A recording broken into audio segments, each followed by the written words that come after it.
நாங்கள் நன்றி செலுத்த போகிறோம். அவர் செய்த நன்மைகள் ஏராளமாய் இருக்கிறது. இந்த காலை நேரத்தில் அவர் நம்முடைய எபினேசராய் இருக்கிறார். இந்த காலை நேரத்தில் யெகோவா ஈரே நம்முடைய தேவைகளை சந்திக்கிற தேவனாய் இருக்கிறார். இந்த காலை ஆறுதல் இதுகள் ரெண்டையும் பிடித்துக் கொண்டு சொல்லுங்க, ஆண்டவரே நான் உம்மை நம்புகிறேன். ஆண்டவரே இயேசுப்பா, எப்பேற்பட்ட சூழ்நிலையா இருந்தாலும் ஆண்டவரே நீங்க என்னுடைய தஞ்சமாய் மாறுங்க. ஆண்டவரே என்னுடைய உதவியாய் நீங்க மாறுங்க. இந்த காலை நேரத்தில் கர்த்தருடைய நாமத்தை கூப்பிடும் பொழுது நமக்கு விடுதலை இருக்கிறது. எப்பேற்பட்ட சூழ்நிலையில இருந்து அவருடைய நாமத்தை கூப்பிடுறோமோ நமக்கு ஜெயம் கடந்து வருகிறது. இந்த காலத்துல நீங்க விசுவாசம் உள்ளவர்களாய் இருந்து சொல்லுங்க, Lord you are my help, Lord I trust in you. ஆண்டவரே நான் இந்த காலை நேரத்தில் உம்மை நம்புகிறேன். உம்மை மாத்திரம் நான் நம்புகிறேன். ஆண்டவரே எனக்கு உதவி செய்கிற தேவன் நீங்க போதும். ஆண்டவரே என்னுடைய இருதயத்துல ஒரு சந்தோஷம், என்னுடைய இருதயத்துல ஒரு சமாதானம், என் தேவைகளை சந்திக்கிற யெகோவா ஈரே நீரா இருக்கிறீங்க. ஓ நான் வெட்கப்பட்டு போவதில்லை.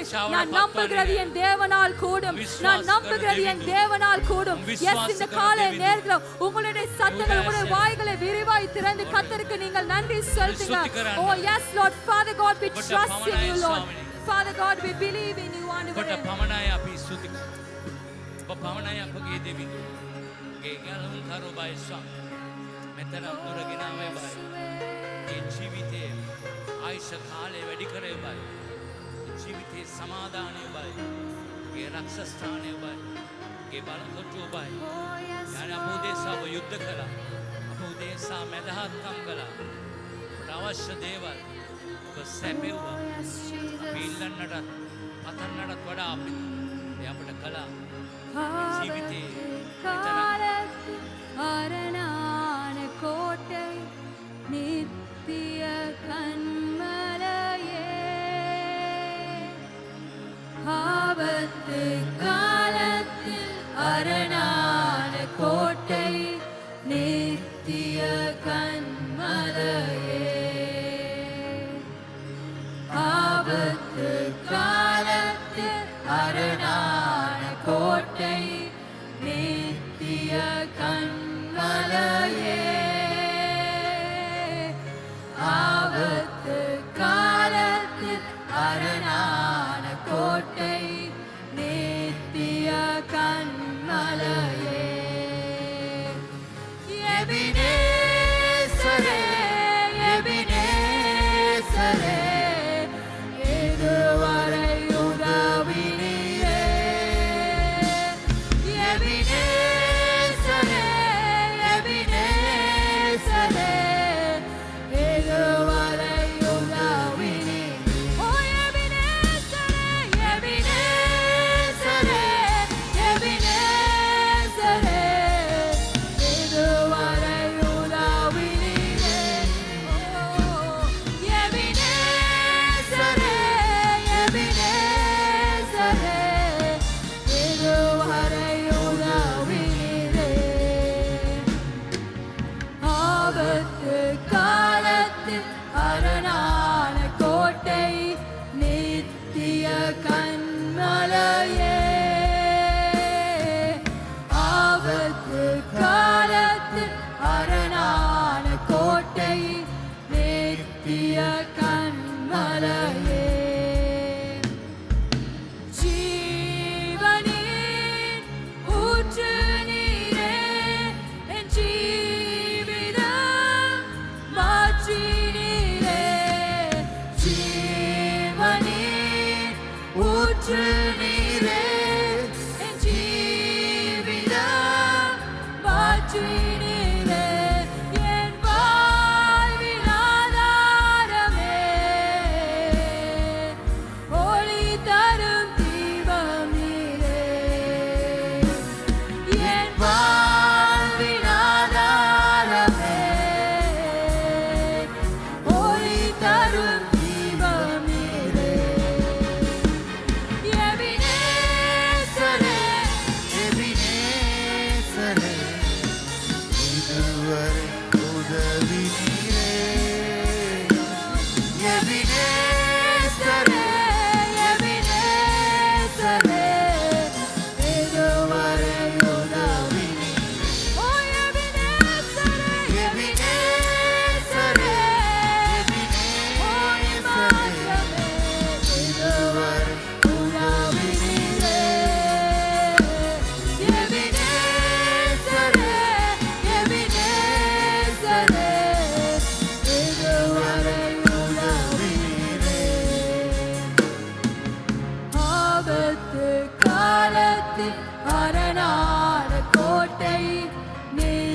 நித்திய கண்மலையே ஆபத்து காலத்தில் அரணான கோட்டை நித்திய கண்மலையே நித்திய மகிழ்ச்சி நீதானையா நிரந்தர நம்பிக்கை நீதானையா நித்திய மகிழ்ச்சி நீதானையா நிரந்தர நம்பிக்கை நீதானையா உம்மை நோக்கி பார்த்ததினால் வெட்கம் நான் அடைவதில்லை உம்மை நோக்கி பார்த்ததினால்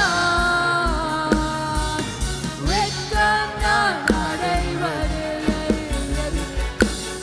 எபினேசரே எபினேசரே இதுவரை உதவினீரே எபினேசரே எபினேசரே இதுவரை உதவினீரே ஓ எபினேசரே எபினேசரே எபினேசரே இதுவரை உதவினீரே எபினேசரே எபினேசரே இதுவரை உதவினீரே ஏலீரே போதுமானவரே என் தேவையிலும் அதிகமானவரே சொல்லுவோமாக ஏலீரே போதுமானவரே என் தேவையிலும் அதிகமானவரே ஏலீரே நம்முடைய தேவைகளை சந்திக்கிற தேவனாய் போதுமானவரே இந்த காலை நேற்று அறிக்கை செய்து சொல்லுங்க ஆண்டவரே என் தேவைகளை பார்த்து நீர் பெரியவராய் இருக்கிறீங்க ஏலீரே போதுமானவரே என் தேவையிலும் அதிகமானவரே என்னை கையேந்த விடல என்னை தலை குனியவும் விடல என்னை கையேந்த விடல என்னை தலை குனியவும் விடல உம்மை நம்பி வாழ்பவர்க்கு ஏமாற்றமில்ல ஏமாந்து போவதற்கு நீர் விடுவதில்ல உம்மை நம்பி வாழ்பவர்க்கு ஏமாற்றமில்ல ஏமாந்து போவதற்கு நீர் விடுவதில்ல ஏலீரே போதுமானவரே என் தேவையிலும் அதிகமானவரே ஏலீரே போதுமானவரே என் தேவையிலும் அதிகமானவரே நம் தேவைகளை சந்திக்கிற தேவன் அவராயிருக்கிறார் இந்த காலத்தை நாங்கள் அறிக்கை செய்து சொல்ல போகிற ஆண்டவரே நான் தலை குனிவதில்லை நான் வெட்கப்பட்டு போவதில்லை ஓ எஸ் ஜீசஸ் ஓ ரபா சரரரபா என்னை கையேந்த விடல என்னை தலை குனியவும் விடல என்னை கையேந்த விடல என்னை தலை குனியவும் விடல என்னை கையேந்த விடல என்னை தலை குனியவும் விடல என்னை கையேந்த விடல என்னை தலை குனியவும் விடல உம்மை நம்பி வாழ்பவர்க்கு ஏமாற்றமில்ல ஏமாந்து போவதற்கு நீர் விடுவதில்ல உம்மை நம்பி வாழ்வதற்கு ஏமாற்றமில்ல ஏமாந்து போவதற்கு நீர் விடுவதில்ல என்னை கையேந்த விடல என்னை தலை குனியவும் விடல என்னை கையேந்த விடல என்னை தலை குனியவும் விடல என்னை கையேந்த விடல என்னை தலை குனியவும் விடல என்னை கையேந்த விடல என்னை தலை குனியவும் விடல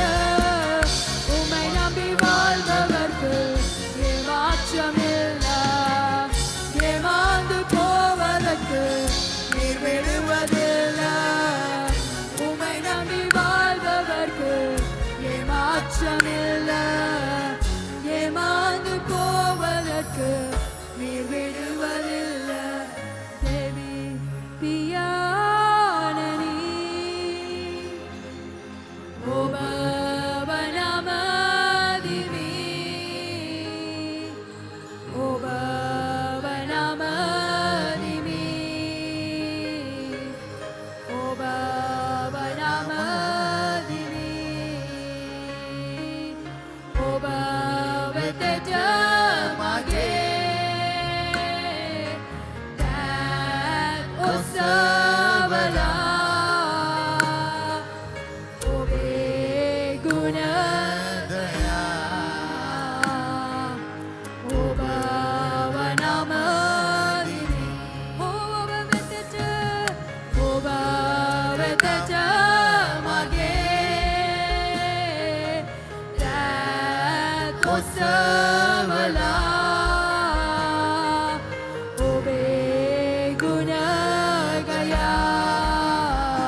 நம்முடைய தேவைகளை சந்திக்கிற யெகோவா ஈரேயாய் அவர் இருக்கிறார். අවශ්‍යතාවය මුණ ගැහෙන யெகோவா ஈரே. நமக்கு உதவி செய்கிற எபினேசராய் இருக்கிறார். අපට උදව් කරන එබිනේසර්. இந்த கால நேரத்தில் நாங்கள் அறிக்கை செய்த வண்ணமாய் අපි ප්‍රකාශ කරපු විදියට அவரை நாங்கள் இன்னுமாய் நம்பும் பொழுது තවත් විශ්වාස அவரை நாம் இன்னுமாய் உறுதியாய் பற்றிக் கொள்ளும் பொழுது තදින් එතුමාව අල්ල ගන්නකොට நமக்கு வாக்கு பண்ணினதை அவர் நிறைவேற்ற ඒ வல்லவராய் පොරොන්දු වෙච්ච දේ ඉටු කරන්න ஆண்டவரே இந்த බලවත්. காலை ஆராதனை உம்முடைய கரத்துல நாங்கள் දැස ஒப்புக் கொடுக்கிறோம். නමස්කාර ඔබගේ දෑතට உம்முடைய வார்த்தைக்கு அமர்றதுக்கு முன்பதாய் ඔබගේ වචනයට වාඩි ஆண்டவரே වෙන්න எங்களுடைய இருதயத்தை உமக்கு முன்பதாய் நாங்கள் திறந்து வைக்கிறோம். හදවත විවෘත කරන ඔබ இந்த நாள்ல நீங்க எங்களோடு பேசுங்க. අප සමග කතා உம்முடைய කරන්න. இடத்துல இருந்து வருகிற ஒரு வார்த்தை எங்களுடைய சூழ்நிலை எங்களுடைய வாழ்க்கையை மாற்றுகிறதா ඔබගෙන් එන වචන අපගේ වාතාවරණය වෙනස් වෙනවා. எல்லா துதி கன மகிமை உமக்கே செலுத்துகிறோம். ගෞරවය මම ප්‍රශංසා. இயேசுவின் நாமத்தில் ஆமென். இயேசு நாங்கள் ஆசிரியர் யாவரும் நாமத்தில். கரங்களை தட்டி அப்பி கர்த்தருடைய அற்புத நாமத்தை சந்தன நாங்கள் ஆசிரியர் மகிமைப்படுத்துவோமாக.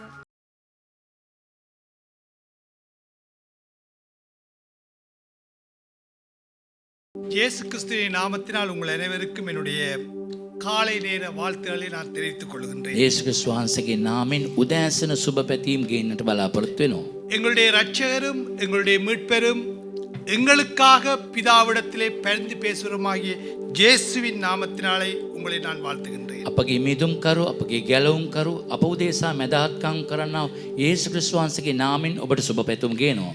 இன்றைய நாளிலும் தேவனுடைய வார்த்தையை உங்களோடு பகிர்ந்து கொள்ளும் மூலமாக லூக்கா எழுதிய நற்செய்தி 8ஆம் அதிகாரம் 5 15 வரை ලූක් 8 වෙනි පරිච්ඡේදයේ 5 වෙනි පදයේ සිට லூக்கா எழுதிய நற்செய்தி 8ஆம் அதிகாரம் 5-15 வரை தயவு செய்து ஒருவர் வாசிக்கின்ற பொழுது කෙනෙක් කියවනකොට மற்றவர்கள் உங்களுடைய வேதாமத்தை ஓடு நிதானித்துக் கொள்ளவும். අනිත් අය සුදු බයිබලයේ පෙරලලා ඒ වචනේ බලා ගන්න. விதைக்கிறவன் ஒருவன் விதையை விதைக்க புறப்பட்டான். அவன் விதைக்கையில் சில விதை வழியருகே விழுந்து மிதி உண்டது. ஆகாயத்து பறவைகள் வந்து அதை பட்சித்து போட்டது. சில விதை கட்பாறையின் மேல் விழுந்தது. அது முளைத்த பின் அதற்கு ஈரம் இல்லாததினால் உலர்ந்து போயிற்று. சில விதை முள்ளுள்ள இடங்களில் விழுந்தது. முள் கூட வளர்ந்து அதை நெருக்கி போட்டது. சில விதை நல்ல நிலத்தில் விழுந்தது. அது முளைத்து 100 பலன் கொடுத்தது என்றார். இவைகளை சொல்லி கேட்கிறதற்கு காதுள்ளவன் கேட்க கடவன் என்று சத்தமிட்டு கூறினார். அப்பொழுது அவருடைய சீஷர்கள் இந்த உவமையின் கருத்து என்னவென்று அவரிடத்தில் கேட்டார்கள். அதற்கு அவர், தேவனுடைய ராஜ்யத்தின் இரகசியங்களை அறியும்படி உங்களுக்கு அருளப்பட்டது மற்றவர்களுக்கோ அவர்கள் கண்டும் காணாதவர்களாகவும் கேட்டும் உணராதவர்களாகவும் இருக்கத்தக்கதாக அவைகள் உவமைகளாக சொல்லப்படுகிறது. அந்த உவமையின் கருத்தாவது, விதை தேவனுடைய வசனம். வழியருகே விதைக்கப்பட்டவர்கள் வசனத்தை கேட்கிறவர்களாயிருக்கிறார்கள். அவர்கள் விசுவாசித்து ரட்சிக்கப்படாதபடிக்கு பிசாசானவன் வந்து அவ்வசனத்தை அவர்கள் இருதயத்திலிருந்து எடுத்து போடுகிறான். கட்பாறையின் மேல் விதைக்கப்பட்டவர்கள் கேட்கும்போது சந்தோஷத்துடனே வசனத்தை ஏற்றுக்கொள்கிறார்கள். ஆயினும் தங்களுக்குள்ளே வேர்கொள்ளாதபடியினாலே கொஞ்ச காலம் மாத்திரம் விசுவாசித்து சோதனை காலத்தில் பின்வாங்கி போகிறார்கள். முள்ளுள்ள இடங்களில் விதைக்கப்பட்டவர்கள் வசனத்தை கேட்கிறவர்களாயிருக்கிறார்கள். கேட்ட உடனே போய் இப்பிரபஞ்சத்திற்குரிய கவலைகளினாலும் ஐஸ்வர்யத்தினாலும் சிற்றின்பங்களினாலும் நெருக்கப்பட்டு பலன் கொடாதிருக்கிறார்கள். நல்ல நிலத்தில் விதைக்கப்பட்டவர்கள் வசனத்தை கேட்டு அதை உண்மையும் நன்மையுமான இருதயத்திலே காத்து பொறுமையுடனே பலன் கொடுக்கிறவர்களாயிருக்கிறார்கள். වපුරන්නෙක් බීජ වපුරන නික්මිනේ වපුරන කල බීජ සමහරක් මගදිගේ වැටි පහින් පෑගී ආසේ කුරුල්ලෝ ඒවා අවුලා කෑහ. අන් සමහරක් ගල්බිමේ වැටි පැලවූ කෙනීම දියසීරාව නැති බැවින් වීලිය ගියේය. අන් සමහරක් කටු පැල අතර වැටිනි කටු පැල ඒ සමගම වැඩි ඒවා යටපත් කර දැමීය. අන් සමහරක් සරුබිමේ වැටි පැලවූ විට එකකින් 100 ගුණයක්ද අස්වැන්න ඇතිවිය. උන්වහන්සේ මෙසේ වදාරමින් තවදුරටත් සවන් ඇත්තෝ සවන් දෙත්තාය අඬනගා වදාළසේක. උන්වහන්සේගේ ශ්‍රාවකයෝ ඒ උපමාව තේරුම් කිමෙද්දයි උන්වහන්සේගෙන් විමසුවේ. උන්වහන්සේ උන්ට මෙසේ වදාළසේක. දෙනාසගේ රාජ්‍ය අභිරහස් පිළිබඳ අවබෝධය ඔබට දී ඇත. ඒත් දැක දැකත් නොදක්නා පිණිසත් අස අසත් නොහදාන්නා පිණිසත් සෙසු අයට ඒව උපමා මගින් දෙනු ලැබේ. උපමාවේ තේරුම මේය. බීජ නම් දෙවියන්වහන්සේගේ වචනය. මගාසල වූ නම් වචනය ඇසූ අය ඒත් ඔවුන් අදහ ගැලවීම නොලබන පිණිස යක්ෂයාවුත් ඔවුන්ගේ සිත්වලින් වචනය පෑරගන්නේය. ගල්බිමේ වූ නම් වචනය අසා සතුටින් පිළිගන්න නමුත් සිත්ති රඳා නොපවතින බැවින් කලකට පමණක් අදා පරීක්ෂා කාලයට වැටී යන්නේය.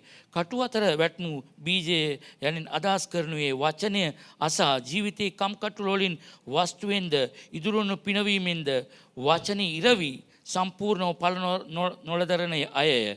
සරුබිමේ වැටු බීජ යන්නේ අදහස් කරන්නේ අවංක පිරිසුදු සිතකින් වචනය අසා පිළිපැද නොපස බවට වීරයෙන් පලදරන අයය. யோம் செய்வோம். අපි ආඥා කරමු. சர்வத்தையும் படைத்து සියල්ල මවා වදාළ சர்வத்தையும் ஆளுகை செய்கின்ற சர்வ வல்லமையுள்ள தேவனே, සියල්ල පාලනය කරන සරුව බලධාරී දෙවිඳුනින් நீங்கள் பரிசுத்தமுள்ள நீதியுள்ள அன்பு நிறைந்த கிருபை நிறைந்த தேவனாக இருப்பதினாலே நாங்கள் உங்களை துதிக்கின்றோம், உங்களை ஸ்தோத்திரிக்கிறோம். ඔබ පරිශුද්ධ ධර්මිෂ්ඨ අවංක පිරිසුදු කරුණාවන්ත දෙවි කෙනෙක් නිසා අපට ස්තුති ප්‍රශංසා කරනවා. நீங்கள் தேவாதி தேவனாய், நீங்கள் ராஜாதி ராஜனாய், நீங்கள் கர்த்தாதி கர்த்தனாய், நீங்கள் மெய்த்தேவனின் மெய்த்தேவனாக இருப்பதினாலே நாங்கள் உங்களை துதிக்கின்றோம், உங்களை ஸ்தோத்திரிக்கிறோம். ඔබ ස්වාමින්ගේ ස්වාමින්ද රජුන්ගේ රජුන්ද දෙවිඳුන්ගේ දෙවිඳුන්ද සැබෑ දෙවියන් වහන්සේ නිසා අපට ස්තුති ප්‍රශංසා කරමින් நீங்கள் எங்களுடைய வாழ்விலே செய்த அனைத்து நன்மை தன்மைகளுக்காகவும் நாங்கள் நன்றி செலுத்துகிறோம். අපගේ ජීවිතයේ කරපු සියලුම යහපතක් උදෙසා අපට ස්තුති කරමින් தேவனே நீங்கள் எங்களுக்கு கொடுத்த உணவு உடை உறையுள் எங்களுக்கு கொடுத்த எல்லா விதமான நன்மை தன்மைகளுக்காக நாங்கள் நன்றி செலுத்துகிறோம். විශේෂයෙන් ස්වාමී අපිට කෑම බීම ඉඳුම් හිටුම් සියලු යහපත උදෙසා අපට ස්තුති කරමි. எங்களுக்கு கொடுத்த சுவத்துக்காக பிளத்துக்காக ஆரோக்கியத்துக்காக எங்களுடைய எல்லா நலன்களுக்காகவும் நாங்கள் நன்றி செலுத்துகிறோம். අපගේ සුවේද අපගේ ආරෝග්‍යතාවය අපට දුන්න සියලු යහපත් දේවල් වලට ඔබට ස්තුති කරමින්. உங்களுடைய நேசகுமாரனுக்கு கூடாக நீங்கள் கொடுத்த அந்த ரட்சிப்புக்காக நாங்கள் நன்றி செலுத்துகிறோம். ඔබගේ ප්‍රේමණීය පුත්‍රයා තුලින් අපට දුන්නා වූ ගැලවීම උදෙසා ස්තුති කරමින්. தேவனே இந்த காலை பொழுதிலும் உங்களுடைய பிள்ளைகளாக உங்களுடைய மக்களாக நாங்கள் இந்த இடத்திலே உங்களை ஆராதிக்க நாங்கள் வந்திருக்கிறோம். පියාණන් මේ උදෑසන අපගේ දරුවන් ලෙස ඔබගේ ජනතාවක් ලෙස ඔබ නමස්කාර කරන්න පැමිණ තිබෙනවා. உங்களுடைய வார்த்தையை கேட்க வந்திருக்கிறோம். ඔබගේ වචනය අසන්න පැමිණ තිබෙනවා. நீங்கள் உங்களுடைய வார்த்தை கூடாக எங்களோடு பேசும்படியாக நாங்கள் மன்றாடுகிறோம். ඔබගේ වචනය තුලින් අපත් එක්ක කතා කරන්න කියලා අපි ඉල්ලා සිටිනවා. உங்களுடைய வார்த்தை எங்களோடு வாழ்வோடு பேசட்டும். ඔබගේ වචනය අපගේ ජීවිතයත් සමග කතා කරද්දී உங்களுடைய வார்த்தை எங்களுடைய வாழ்க்கையில் இருக்கின்ற கேள்விகளுக்கு பதில் கொடுக்கட்டும். ඔබගේ වචනය අපගේ ජීවිතයේ තියෙන මේ ප්‍රශ්න වලට පිළිතුරු සපයද්දී உங்களுடைய வார்த்தை எங்களை சுகப்படுத்தட்டும். ඔබගේ වචනය අපිව සුව කරද්දී உங்களுடைய வார்த்தை நாங்கள் உங்களை வைத்திருக்கின்ற விசுவாசத்திலே இன்னும் ஆழப்படுத்த உதவி செய்யும். ඔබගේ වචනය අපගේ ඔබ කෙරේ තබා තිබන්නා වූ ඇදහිල්ල තව ගැඹුරෙන් විශ්වාස කරන්න අපට උදව් කරන්න. உங்களுடைய வார்த்தை கூடாக நாங்கள் இன்னும் அதிகமாக உங்களை அறிந்து கொள்ள உதவி செய்யும். ඔබගේ වචනය තුලින් තවත් අධික ලෙස ඔබ දැනගන්නට අපට සලස්වන්න. உங்களுடைய வார்த்தை எங்களோடு பேசும். ඔබගේ වචනය අප සමග කතා කළ මෙනවා. நீங்கள் எங்களோடு பேசுங்கள் ஆண்டவரே. ඔබ අප සමග කතා කරන්න ස්වාමිනී. எங்களை ஆளுகை செய்கின்ற எங்களுக்குள்ளே வாசமாயிருக்கின்ற பரிசுத்த ஆவியானவர் தாம் நாங்கள் வார்த்தையை புரிந்து கொள்ள விளங்கிக் கொள்ள உதவி செய்யும். අපිව පාලනය කරන අපිව මඟ පෙන්වන සුදාත්මන් වහන්සේ තමයි මේ වචනය අපට තේරුම් කරන්නට උදව් කරන්න. உங்களுடைய வார்த்தை கூடாக நீங்கள் எங்களோடு பேசும். ඔබගේ වචනය තුල අප සමග කතා කරන්න. இயேசுவின் மூலம் ஜெபத்தை வேண்டியிருக்கின்றோம் நல்ல பிதாவே. යේසුස් වහන්සේගේ නාමයෙන් යාඥා කරනවා යහපත් පියාණනි. ரைட். இன்று நாங்கள் வாசிக்க கேட்ட இந்த உவமையை நாங்கள் பார்ப்பதற்கு முன்பாக අද අපි දැන් කියවුවා වූ ඒ උපමාවට බලන්නට ප්‍රථමයෙන් ஒரு விடயத்தை பார்த்த பின்பு நாங்கள் பார்க்க போவோம். අපි විසඳුමක් බලලා ඊට පස්සේ බලමු. ரைட். உங்கள் எல்லோருக்கும் தெரியும் தாவீது ராஜாவை குறித்து. ඔබ දන්නවා හැමෝම දාවිත් රජතුමා ගැන. உங்களுக்கு தெரியும் தாவீது ஒரு நாட்டை ஆளுகை செய்த ஒரு ராஜா. රටක් පාලනය කරපු රජ කෙනෙක් තමයි දාවිත්තුමා. ஒரு ராஜா என்று சொன்னால் රජ කෙනෙක් වුණාම ராஜாவுடைய கடமைகள் பொறுப்புகள் என்ன? ඒ යුතුයකම් වගකීම් මොනවද රජ කෙනෙක් හැටියට? உங்கள்ட்ட தான் கேட்கிறேன். ඔබගෙන් අහන්න මම. ஒரு ராஜாவுடைய கடமை ராஜகீய- பொறுப்பு என்ன? රජගේ වගකීම නැත්තම් යුතුයකම මොනවද?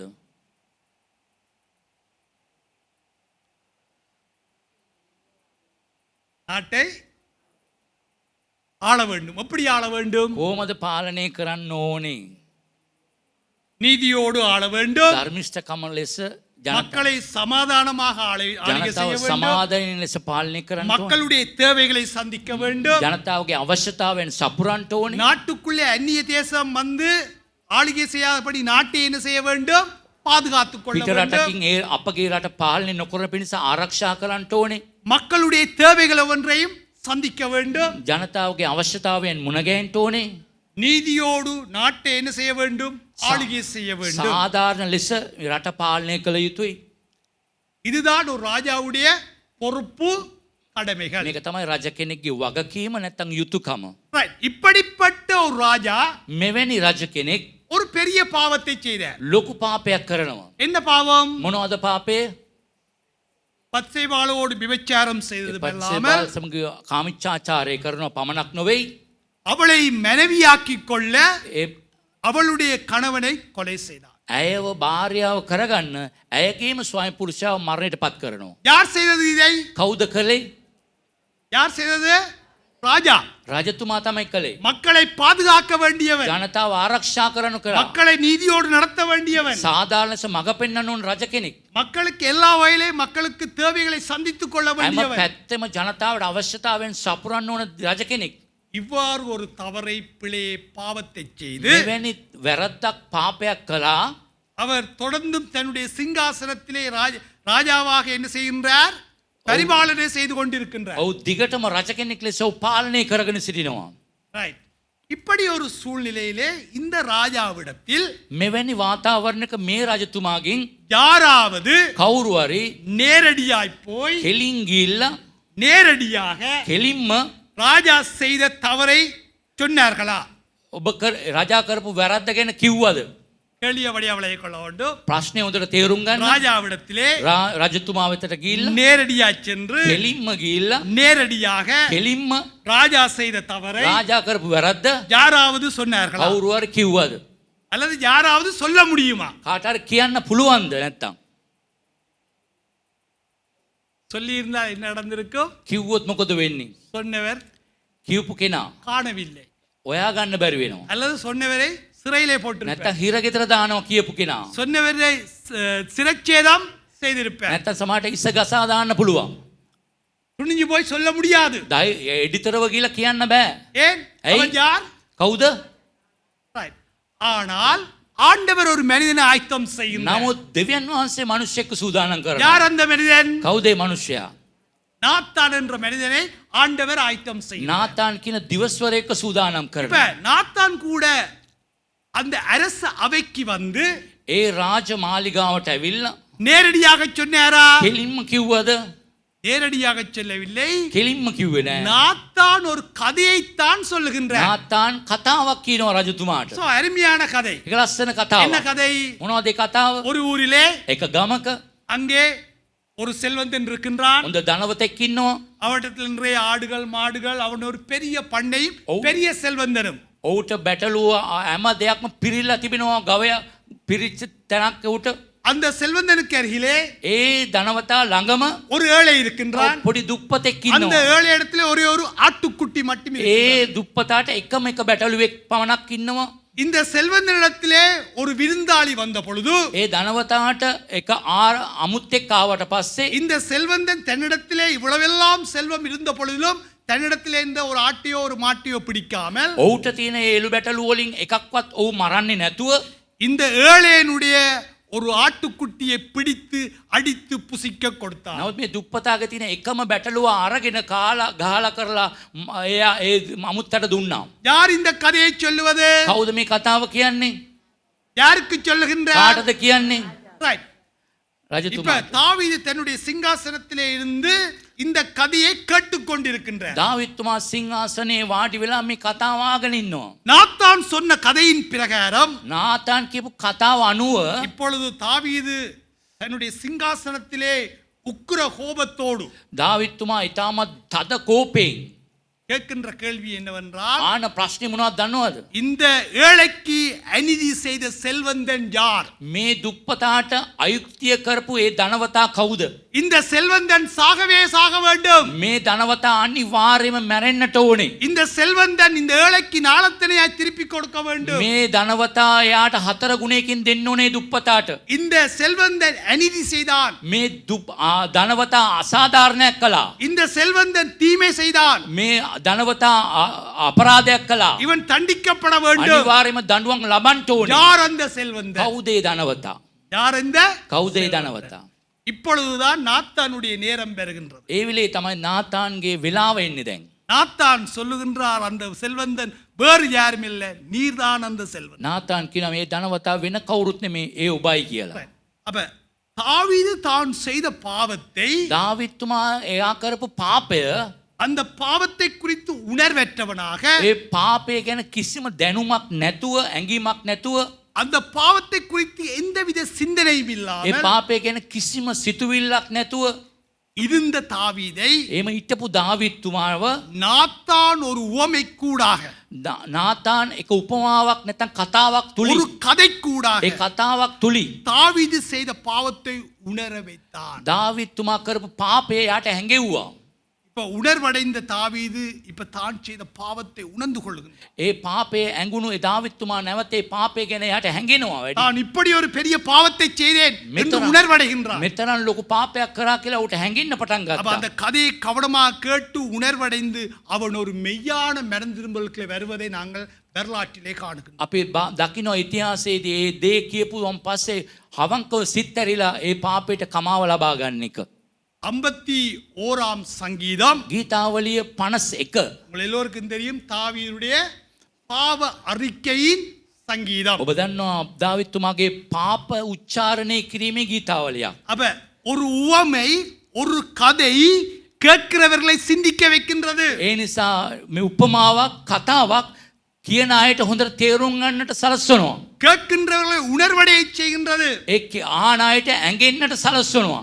அந்த உணர்வடைய செய்கின்றவர்கள் ஒரு சரியான தீர்மானத்துக்குள்ளே வருவதற்கு அது வழி செய்கின்றது. ඒ හරි තීරණයක් ගන්නට ඒ උපමාව හරි මාර්ගයට අරවනවා. இப்ப நாங்கள் இன்றைக்கு 8ஆம் அதிகாரம் லூக்கா 8ஆம் அதிகாரத்திலே பார்க்க போன்ற ஒரு உவமைக்கு ஒரு அறிமுகம் பார்த்தோம். අපි එනම් මේ ලූකා 8 වෙනි පරිච්ඡේදයේ අපි බැලුවා උපමාවට අපි වේලස්සනින් ඒ උපමාව ගැන සඳහන් කරන්න දැනගත්තා. Right. இன்று நாங்கள் வாசிக்க கேட்ட 8ஆம் அதிகாரத்திலே விதைக்கின்ற உவமை. இது உங்களுக்கு எல்லோருக்கும் பரிச்சயமான உவமை. ඒ නිසා ඔබට පරීක්ෂා කරන උපමාවක් ලෙස මේ 8 වෙනි පරිච්ඡේදයේ තිබෙනවා. உங்களுக்கு தெரியும் இயேசு கிறிஸ்து தன்னுடைய ஊழியத்திலே அவர் கூடுதலாக தேவனுடைய ராஜ்யத்தின் ரகசியத்தை மக்களுக்கு போதிக்கின்ற பொழுது அவர் உவமை வாயிலுக்கூடாக என்ன செய்தார்? மக்களுக்கு போதித்தார். යේසුස් ක්‍රිස්තුස් වහන්සේ මේ පොළොවේ ජීවත් වෙනකොට ඒ ජනතාවට කියන්නට දේව රාජ්‍ය ගැන ගොඩක් එයා උපමාව තුලින් තමයි එයා ඒ ජනතාවට පැහැදිලි කළේ. இந்த உவமைகளை பார்த்தால் சாதாரணமாக மக்களுடைய நாளாந்த வாழ்க்கையில் இடம்பெறுகின்ற சம்பவங்கள். නමුත් මේ උපමාවන් බලනකොට සාමාන්‍ය මනුෂ්‍යයන්ගේ එදිනදා ජීවිතයේ සිදුවෙන සිදුවීම්. நீங்கள் அவருடைய உவமைகளை எல்லாம் படித்து பார்த்தால் சாதாரண மனித வாழ்விலே நடைபெறுகின்ற சம்பவங்களை வைத்து தேவனுடைய ராஜ்யத்தை விளக்குவதற்கு அவர் என்ன செய்தார்? உவமை வாயிலுக்கூடாக மக்களுக்கு போதித்தார். ඒ නිසා යේසුස් වහන්සේ කියපු හැම උපමාවක්ම සාධාරණ මනුෂ්‍ය ජීවිතයේ සිදුවන දේවල් ඒ තුලින් දේව රාජ්‍ය ගැන අරියට පෑදීමක් ඇති කළා. அப்ப இயேசு மிகவும் எளிமையாக යේසුස් වහන්සේ ඉතාමත්ම පැහැදිලිව மக்கள் புரிந்து கொள்ளத்தக்க முறைமையிலே ජනතාව තේරුම් ගන්න විදියට அவர் தன்னுடைய போதனையை முன்வைத்தார். තමාගේ දේශනාවන් ඉගැන්වීම් ඇති කළා. ஆனால் அதுவும் மக்களுக்கு என்ன செய்யவில்லை?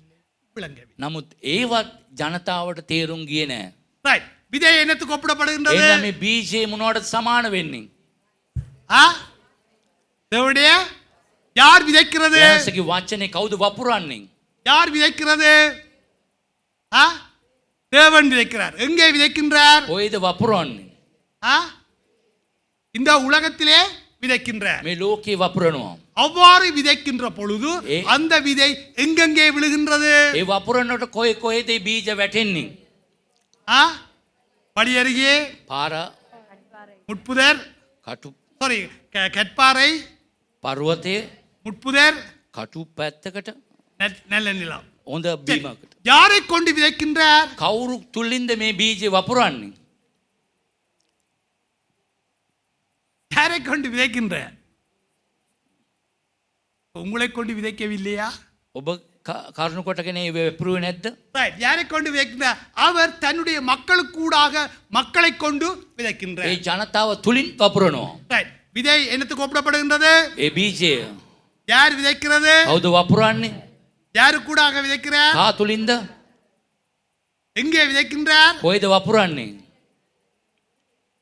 Right. உலகத்தில் விதைக்கின்றார். லோகே. அவ்வாறு விதைக்கின்ற பொழுது எங்கெங்கே விழுகின்றது? කොයිද ඒ බීජ වැටෙන්නේ? Right. இந்த 4 விதமான நிலங்களும் மே அத்தா- 4 விதமான மக்கள் கூட்டத்தை பற்றி 4 விதமான இதயங்களை பற்றி என்ன செய்யப்படுகின்றது?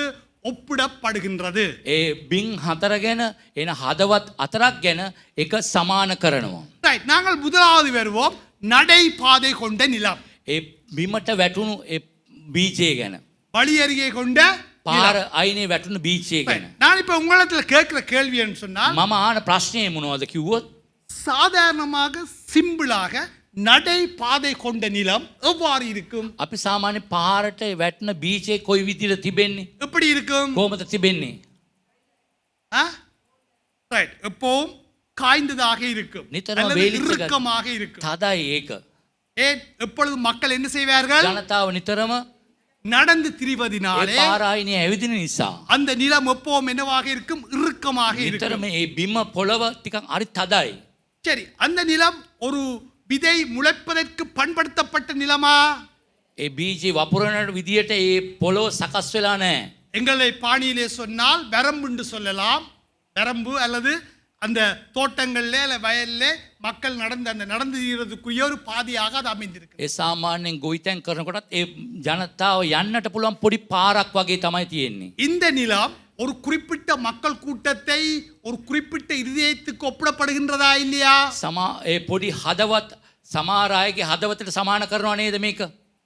ஒப்பிடப்படுகின்றதா இல்லையா? සමාන කරනවා නේද? ஒப்பிடப்படும். ரைட். இந்த நடைபாதை கொண்ட நிலத்திலே விதை விழுந்ததா? මේ අඩිපාර යන මේ බීජේ වැටුණු නිසා விதை விழுந்ததா? වැටුණාද? விழுந்தது. விதை முளைத்ததா? ඒක ඇති වුණාද? පැලවුණාද? விதை முளைத்ததா? පැලවුණාද? விதை முளைக்கவில்லை. පැලවුණේ නැහැ. மாறாக என்ன நடந்தது?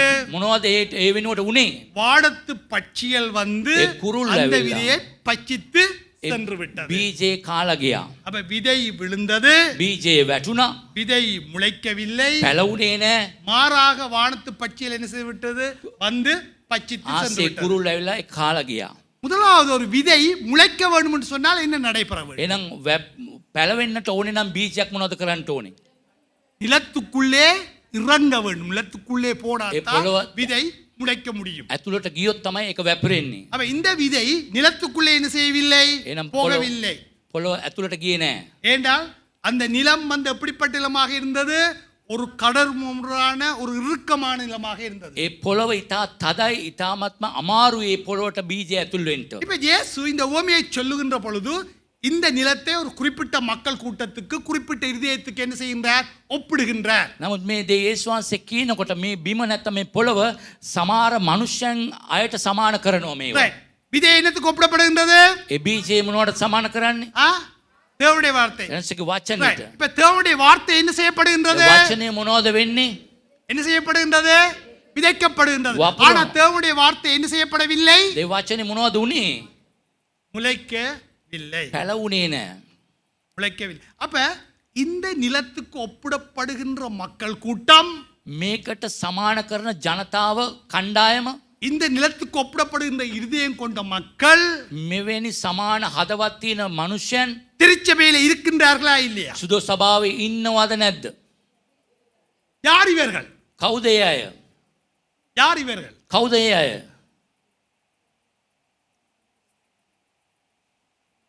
யார் இவர்கள்? මේ අය කවුද? தேவனுடைய வார்த்தை விதைக்கப்படுகின்றது, தேவனுடைய ஆனால் வார்த்தை வார்த்தை உள்ளுக்குள்ளே இறங்கவில்லை. නාසගේ වචනේ වපුරනවා නමුත් ඒ වචනේ ඇතුළට යන්නේ නැහැ. இங்கிலாந்து தேசத்திலே එංගලන්ත දේශේ ஒரு பிரபலியமான பிரசங்கி, ප්‍රසිද්ධ වූ දේශකෙක් அவர் ஒரு உருவகத்தை ஒரு விளக்கத்தை கொடுக்கின்றார். எவ்வாறு වචනයක් சொன்னால், පැහැදිලි කරනවා මේ වචනේ ටිකක් පැහැදිලி කරනවා. இந்த பிரசங்க பீடத்திலே நின்று நாங்கள் பிரசங்கிக்கின்ற பொழுது, தேவனுடைய வார்த்தையை போதிக்கின்ற பொழுது මේ දේශනා පිටියේ ඇඳලා දේශනා කරනකොට நாங்கள் மக்களை அவதானிக்கின்றோம். අපි ජනතාව අවධානය යොමු කරනවා. சில மக்கள் பக்கத்தில் இருக்கிறவர்களோட கதைச்சு கொண்டு, සමහර අය ළඟ ඉන්න එක්කෙනත් එක්ක කතා කරනවා. எந்த நேரத்திலே? කොයි වෙලේද? பிரசங்க நேரம். දේශනා කරන වෙලාවේ. சிலர் இந்த நேரங்கள் என்ன செய்வாங்களா? தங்களுடைய போனில் என்ன செய்வாங்க? ஏதாவது எஸ்எம்எஸ் அனுப்பி கொண்டிருப்பாங்க. ෆෝන් එකේ සමහර මේ දේශනා කරන SMS යවනවා. சில பேர் அந்த நேரத்தில் தங்களுடைய பிள்ளைகளோடு செல்லம் பொழிவார்கள். ඒ වෙලේ තමයි තමන්ගේ දරුවත් එක්ක සුරතල් කරන්නේ. சிலர் அந்த நேரத்தில் அங்கேயும் இங்கேயும் மேம்பலாந்தி கொண்டிருப்பார்கள். සමහර විට ඒ මේ ගොඩාක් දුරට නරඹමින් සිටිනවා. சிலருடைய முகத்திலே தூக்கம் நிறைந்த கண்கள் கொண்டவர்களாக இருப்பார்கள். සමහර අයගේ ඇස්වල නිදිබර කම ඇතිව ඉන්නවා. சிலருடைய காது மந்தமான காதாக இருக்கும். සමහර අයගේ කන් නිකන් මන්දගාමී විදිහට තිබෙනවා. சத்தம் தான் போகின்றது, விஷயம் இறங்குது. නමුත් සද්දේ විතරයි යන්නේ, අවශ්‍ය විෂය ඇතුළට යන්නේ නැහැ. அப்ப மக்களை பார்க்கின்ற பொழுது மக்கள் இப்படிப்பட்ட நிலவரத்திலே இருப்பதை ඒ காணுகின்றோம். නිසා ජනතාව බලනකොට මෙවැනි තත්ත්වයක ඉන්න බව අපිට පැහැදිලි. அப்ப இப்படிப்பட்ட மக்கள் මෙවැනි ජනතාව தேவனுடைய வார்த்தையிலே ஆசை கொண்டவர்களாக இருக்கின்றார்களா? ඒ වචනේ කෙරේ ආශාවක් තිබෙනවද උන්ට? தேவனுடைய வார்த்தையிலே ஆர்வம் கொண்டவர்களாக இருக்கின்றார்களா? ඉතාමත් උවමනාවක් ඒ දේ වචනේ වල තිබෙනවද? தேவனுடைய வார்த்தையை கற்றுக்கொள்வதிலே அவர்களுக்கு பிரியம் இருக்கின்றதா? දෙනාසගේ වචනේ ඉගෙන ගැනීමේ ප්‍රියමනාපයක් තිබෙනවද? அப்படி என்று சொன்னால் එහෙමනම් ஏன் அவர்கள் திருச்சபைக்கு வருகின்றார்கள்? ඇයි මේ සුදු සභාවට එන්නට ඕනේ? ஏன் வருகின்றார்கள்? ඇයි එන්නේ?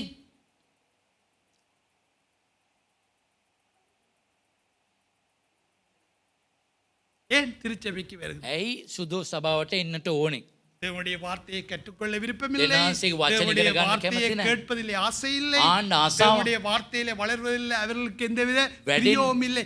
அப்படி என்று சொன்னால் ஏமனா. அவர்கள் ஏன் திருச்சபைக்கு வருகின்றார்கள்? ඇයි මේ සුදු සභාවට එන්නට ඕනේ? ஏன்? ඇයි? யார் கேள்வி கேட்பது? அந்நியர் என்ன கேட்க போறாங்க? அந்நியர் கேட்பாங்க, நீங்கள் சேர்ச்சுக்கு போயில. அப்ப அந்நியருக்காக சேர்ச்சுக்கு வாரீங்க. ඒ අන්‍යයන් උදෙසා තමයි චර්ච් එකට එන්නේ. ரைட். வேறு போதையருக்காக சேர்ச்சுக்கு வருது. සමහරවිට පාස්ටර් නිසා අපි චර්ච් එකට එනවා. வேறு තව கடமைக்காக சேர்ச்சுக்கு வருது. යුතුයකමක් නිසා. சில வேளை நாங்கள் இதை கொஞ்சம் ஜெனரலாக பார்த்தால், அப்படி சாமான் பரந்த கண்ணோட்டத்தை பார்த்தால், சில சேர்ச்சுக்கு போன ஏதாவது சாமான் கொடுப்பார்கள், பொருள் ஏதாவது கொடுப்பார்கள். සමහර චර්ච් වලට ගියාම බඩු බහන්න දෙනවා. சில பேர் தங்களுடைய பிள்ளைகளுக்கு ஸ்கூல் அட்மிஷனுக்காக என்ன செய்கின்றார்கள்? சபைக்கு வருகின்றனர். සමහර දරුවන්ගේ ඇඩ්මිෂන් උදෙසා සභාවට එනවා. சபையிலே வந்து ஏதாவது திருமணம் செய்வதற்காக නැත්නම් வருகின்றனர். සභාවට එනවා විවාහයක් කරගන්නට ඕන இப்படி නිසා. பல காரியங்களுக்காக බොහෝ சபைக்கு කාරණා வருகின்றார்கள். සභාවට එනවා.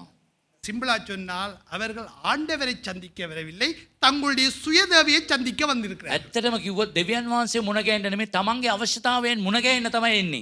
எனக்கு கன காலமா ஒரு விஷயம் விளங்குது. මට ගොඩාක් කාලයක් ඉඳලා මට මේ කාරණාවක් තේරෙන්නේ නැහැ. இலங்கையில பல திருச்சபைகளுக்கு இலங்கையிலையும் போயிருக்கிறேன், வெளிநாடுகளுக்கும் போயிருக்கிறேன். මම ලංකාවේ බොහෝ සභාවට ගිහලා තියෙනවා, පිටරටත් බොහෝ සභාවලට ගිහලා තියෙනවා. worship time. මේ වර්ෂිප් වෙලාව நாங்கள் யாருக்கு worship பண்றோம்? කාටද මේ වර්ෂිප් කරන්නේ අපි?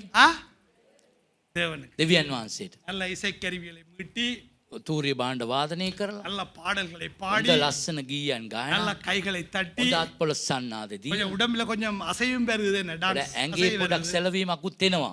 நல்ல ஃபயரா பாடுறோம். හොඳට ගින්දර වගේ ගායනා කරනවා. எங்கட worship யாருக்கு? අපගේ වර්ෂිප් එක කාටද? யாருக்கு? දෙවියන් වහන්සේට. Right. இந்த worshipல இருக்கிற ஆர்வம், මේ නමස්කාරයේ වර්ෂිප් එකේ තියෙන ඌමනාව, worshipல இருக்கிற உத்வேகம், ඒකේ උද්වේගය, වර්ෂිප් එකේ තියෙන, இந்த worshipல இருக்கின்ற பரவசம், ඒකේ තියෙන සන්තෝෂය, தேவனுடைய வார்த்தையை கற்றுக்கொள்வதிலே இருக்குதா? දෙවියන්වහන්සේගේ වචන ඉගැන්වීමේ තියෙනවද ඒ? வேத படிப்பிலே இருந்து படிக்கிறதிலே அந்த ஆர்வத்தை காட்டுகின்றோம். සාමාන්‍ය බයිබල් පාඩමේදී එවැනි ආසාවක් තිබෙනවද? தேவனை அறிய வேண்டும் என்ற ஆவல் கொண்டவர்களாக நாங்கள் வேதத்தை படிக்கின்றோமா දෙවියන්වහන්සේ දැනගැනීමේ ආසාවකින් ඒ දේවල් ඉගෙන ගන්නවද என்று கேட்டால், එහෙම ඇහුවොතින් நீங்கள் கொடுக்கின்ற பதில்தான் என்ன? ඔබ දෙන පිළිතුර මොනවද? கேள்வி விளங்குகின்றதா? ප්‍රශ්නේ තේරෙනවද? worshipல இருக்கின்ற ஆர்வம், உத்வேகம், ஆசை, விருப்பம், அதுகளெல்லாம் தேவனுடைய வார்த்தையை கற்றுக்கொள்வதிலே இருக்கின்றதா இல்லையா? ඒ වර්ෂිප් එකේ තියෙන ඌමනාව, සතුට, ඒ කැමැත්ත දේ වචන ඉගෙන ගැනීමේදී තිබෙනවද නැද්ද? இருக்குதா இல்லையா? තියෙනවද නැද්ද?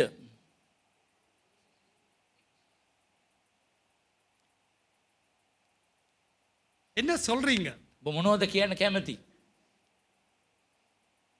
நான் பல இடங்களை போட்டு வேத படிப்புக்கு படிக்க வாங்கோன்னு யாரும் மாறாங்கள் இல்ல. බොහෝ තැන්වල බයිබල් පාඩමකට එන්න කිව්වොත් එන්නේ නැහැ.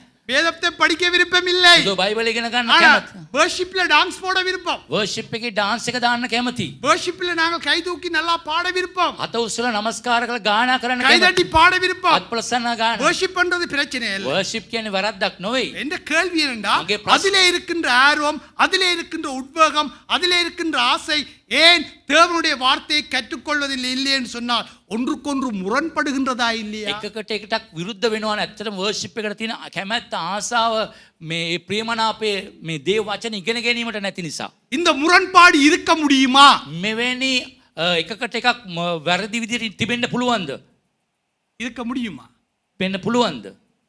ஏன் நாங்கள் யாரை வழிபடுகின்றோம்? අපි කාවද නමස්කාර කරන්නේ? யாருடைய வார்த்தையை கேட்கின்றோம்? කාගේ වචනේද අසන්නේ? அப்ப ஒன்றுக்கொண்டு முரண்பட முடியுமா? එකකට එකක් විරුද්ධව තිබෙන්න පුළුවන්ද? அந்த முரண்பாடு தான் என்ன?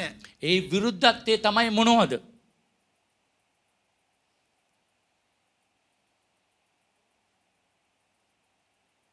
சரி, அந்த முரண்பாடு என்னன்னு நீங்கள் யோசிச்சு கண்டுபிடிங்க.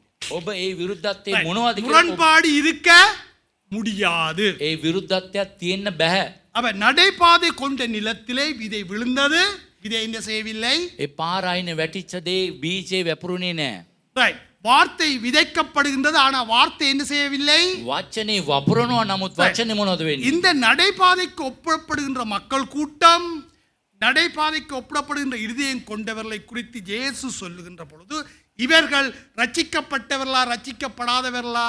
මේ පාරේ යන්නේ වැට් බීජයට සමාන කරන හදවත් ගැලීම ලැබපු අයද නැද්ද? ரட்சிக்க படாதவர்கள் வேதத்தை வழியா பார்த்து சொல்லுங்க. මේක හරියට බලලා කියන ගැලීම ලැබපු නැති අය. பாருங்க 9ஆம் வசனத்தை வாசிங்க. 12 வாசிங்க. 12 வழி அருகே விதைக்கப்பட்டவர்கள் வசனத்தை கேட்கிறவர்களாயிருக்கிறார்கள். அவர்கள் விசுவாசித்து ரட்சிக்கப்படாதபடிக்கு பிசாசானவன் வந்து அவ்வசனத்தை அவர்கள் இருதயத்திலிருந்து எடுத்து போடுகிறான். ரட்சிக்கப்பட்டவர்களா படாதவர்களா? ගැලීම ලැබපු අයද නැති අයද? இன்று திருச்சபையிலே ரட்சிக்கப்படாதவர்கள் இருக்கிறார்களா இல்லையா? අද සුදු සභාවේ ගැලීම ලැබපු නැති අය ඉන්නවද නැද්ද? இருக்கிறார்களா இல்லையா? ඉන්නවද නැද්ද? ඉන්නවා. ஏன் அவர்கள் திருச்சபைக்கு வருகிறார்கள் என்றால் தங்களுடைய சுய தேவைக்காக. ඒගොල්ලෝ සුදු සභාවට එන්නේ තමන්ගේ අවශ්‍යතාවයන් සඳහා පමණක් පමණයි. ஒருவேளை தங்களுடைய சுயத்துக்காக திருச்சபைக்கு வந்திருந்தால் සමහර විට ඔවුන්ගේ අවශ්‍යතාවයන් සඳහා සුදු සභාවට ඇවිල්ලා තිබුණත් இந்த வேளை මේ මොහොත இந்த நேரம் මේ වෙලාව ஆண்டவரிடத்தில் கேட்போம். දෙනාසකින් ඉල්ලමු ஆண்டவரே දෙවියනේ, என்னுடைய இருதயத்தை பண்படுத்தும். මගේ හදවත හරි ගස්සන්න. உடைய வார்த்தை என்னுடைய இருதயத்திலே ඒ වචනේ ඔබගේ මගේ நான் හදවතට உண்மை சரியாக அறிந்து கொள்ள, ඔබ හරියට තේරුම් ගන්න. நான் உண்மை சரியாக விசுவாசிக்க, ඔබ හරියට විශ්වාස කරන්න. உம்மாலே அந்த மெய்யான ரட்சிப்பை பெற்றுக்கொள்ள ඔබ තුලින් සැබෑ වූ ගැලවීම ලබා ගන්න. எங்களுடைய இருதயத்தை பண்படுத்தும். අපගේ හදවත් සූදානම් කරන්න. Right. இரண்டாவது நிலம் என்ன நிலம்? දෙවන බිම මොනවද? கற்பாறை கொண்ட நிலம். ඒ ගල් පර්වතයේ වැටෙන බීජය. கற்பாறை கொண்ட நிலத்திலே விதை விழுந்ததா? ඒ ගල් වල වැටුණාද බීජය? விதை விழுந்ததா? වැටුණාද? விதை முளைத்ததா? බීජය விதை පැලවුණාද? முளைத்தது. வேர் ஆழமாக சென்றதா? ඒ මුල් ගැඹුරට ඇදුණාද? அந்த விதை முளைத்த விதை வளர்ந்ததா? ඒ බීජය වැළුණාද හොඳට? வளரவில்லை. ஆனா முளை வந்தது. නමුත් මුල් ආවා. ஒரு சூரிய வெப்பத்துக்கு ஏ அந்த முளை சூரிய- என்ன செய்து விட்டது? கருகி போய்விட்டது. ඒ සූර්ය ආලෝකයෙන් ඒක විනාශ වෙලා ගියා. அப்ப இங்க நாங்க பார்க்கிறோம் இந்த நிலமும் கற்பாறை கொண்ட நிலமும் මේ ගල් වල වැටෙන මේ බිමත් இதுவும் ஒரு குறிப்பிட்ட இதயத்தை குறித்து குறிப்பிட்ட மக்கள் கூட்டத்தை பற்றி பேசுகின்றோம். සමහර ජනතාවන් කෙරේ සමහර හදවත් ගැන තමයි මේ බිම ගැනත් කතා யார் இவர்கள்? කවුද මේ අය? யார் இவர்கள்? කවුද මේ අය? இவர்களை சொல்லுவார்கள் தற்காலிக கிறிஸ்தவர்கள். මේ අයට කියන්න පුළුවන් తాවකාලික ක්‍රිස්තියානි අය. தற்காலிக తాවකාලික ක්‍රිස්තියානි. Right. நாங்கள் இப்போ ஒரு உதாரணத்துக்கு ஒரு ஐயாவை சந்திக்கணும். අපි උදාහරණයකට එක අයියා කෙනෙක් අපි මුණ ගැහෙනවා. இந்த ஐயா சர்ச்சுக்கு வருகின்றார். නෑ චර්ච් එකට එනවා. அவருக்கு ஒரு நோய், එයාට රෝගයක් அவருக்கு நாங்கள் ஜெபிக்கின்றோம். ව්‍යාඥා කරනවා. ஆண்டவர் சுகம் கொடுக்கின்றார். ස්වාමීන් වහන්සේ සුවය දෙනවා. கொஞ்ச நாளா பார்த்தா ஐயா ஃபுல் ஃபயரா இருப்பார். ටික දවසක් බලනකොට එයා හරියම ෆයර් වෙලා ඉන්නවා. காண்ற ஆட்களுக்கெல்லாம் சொல்லுவார், දකින්න අය කියනවා ஏசப்பா எனக்கு என்ன செய்தார்? ඒස් වහන්සේ මට මොනවද කළේ? சுகம் கொடுத்தார். සුවය දුන්නා. ஏசப்பா எனக்கு என்ன செய்தார்? ඒස් වහන්සේ මොනවද இந்த කළේ? நோயிலிருந்து விடுதலை මගේ ஆக்கினார். රෝගේ නිදහස් කළා.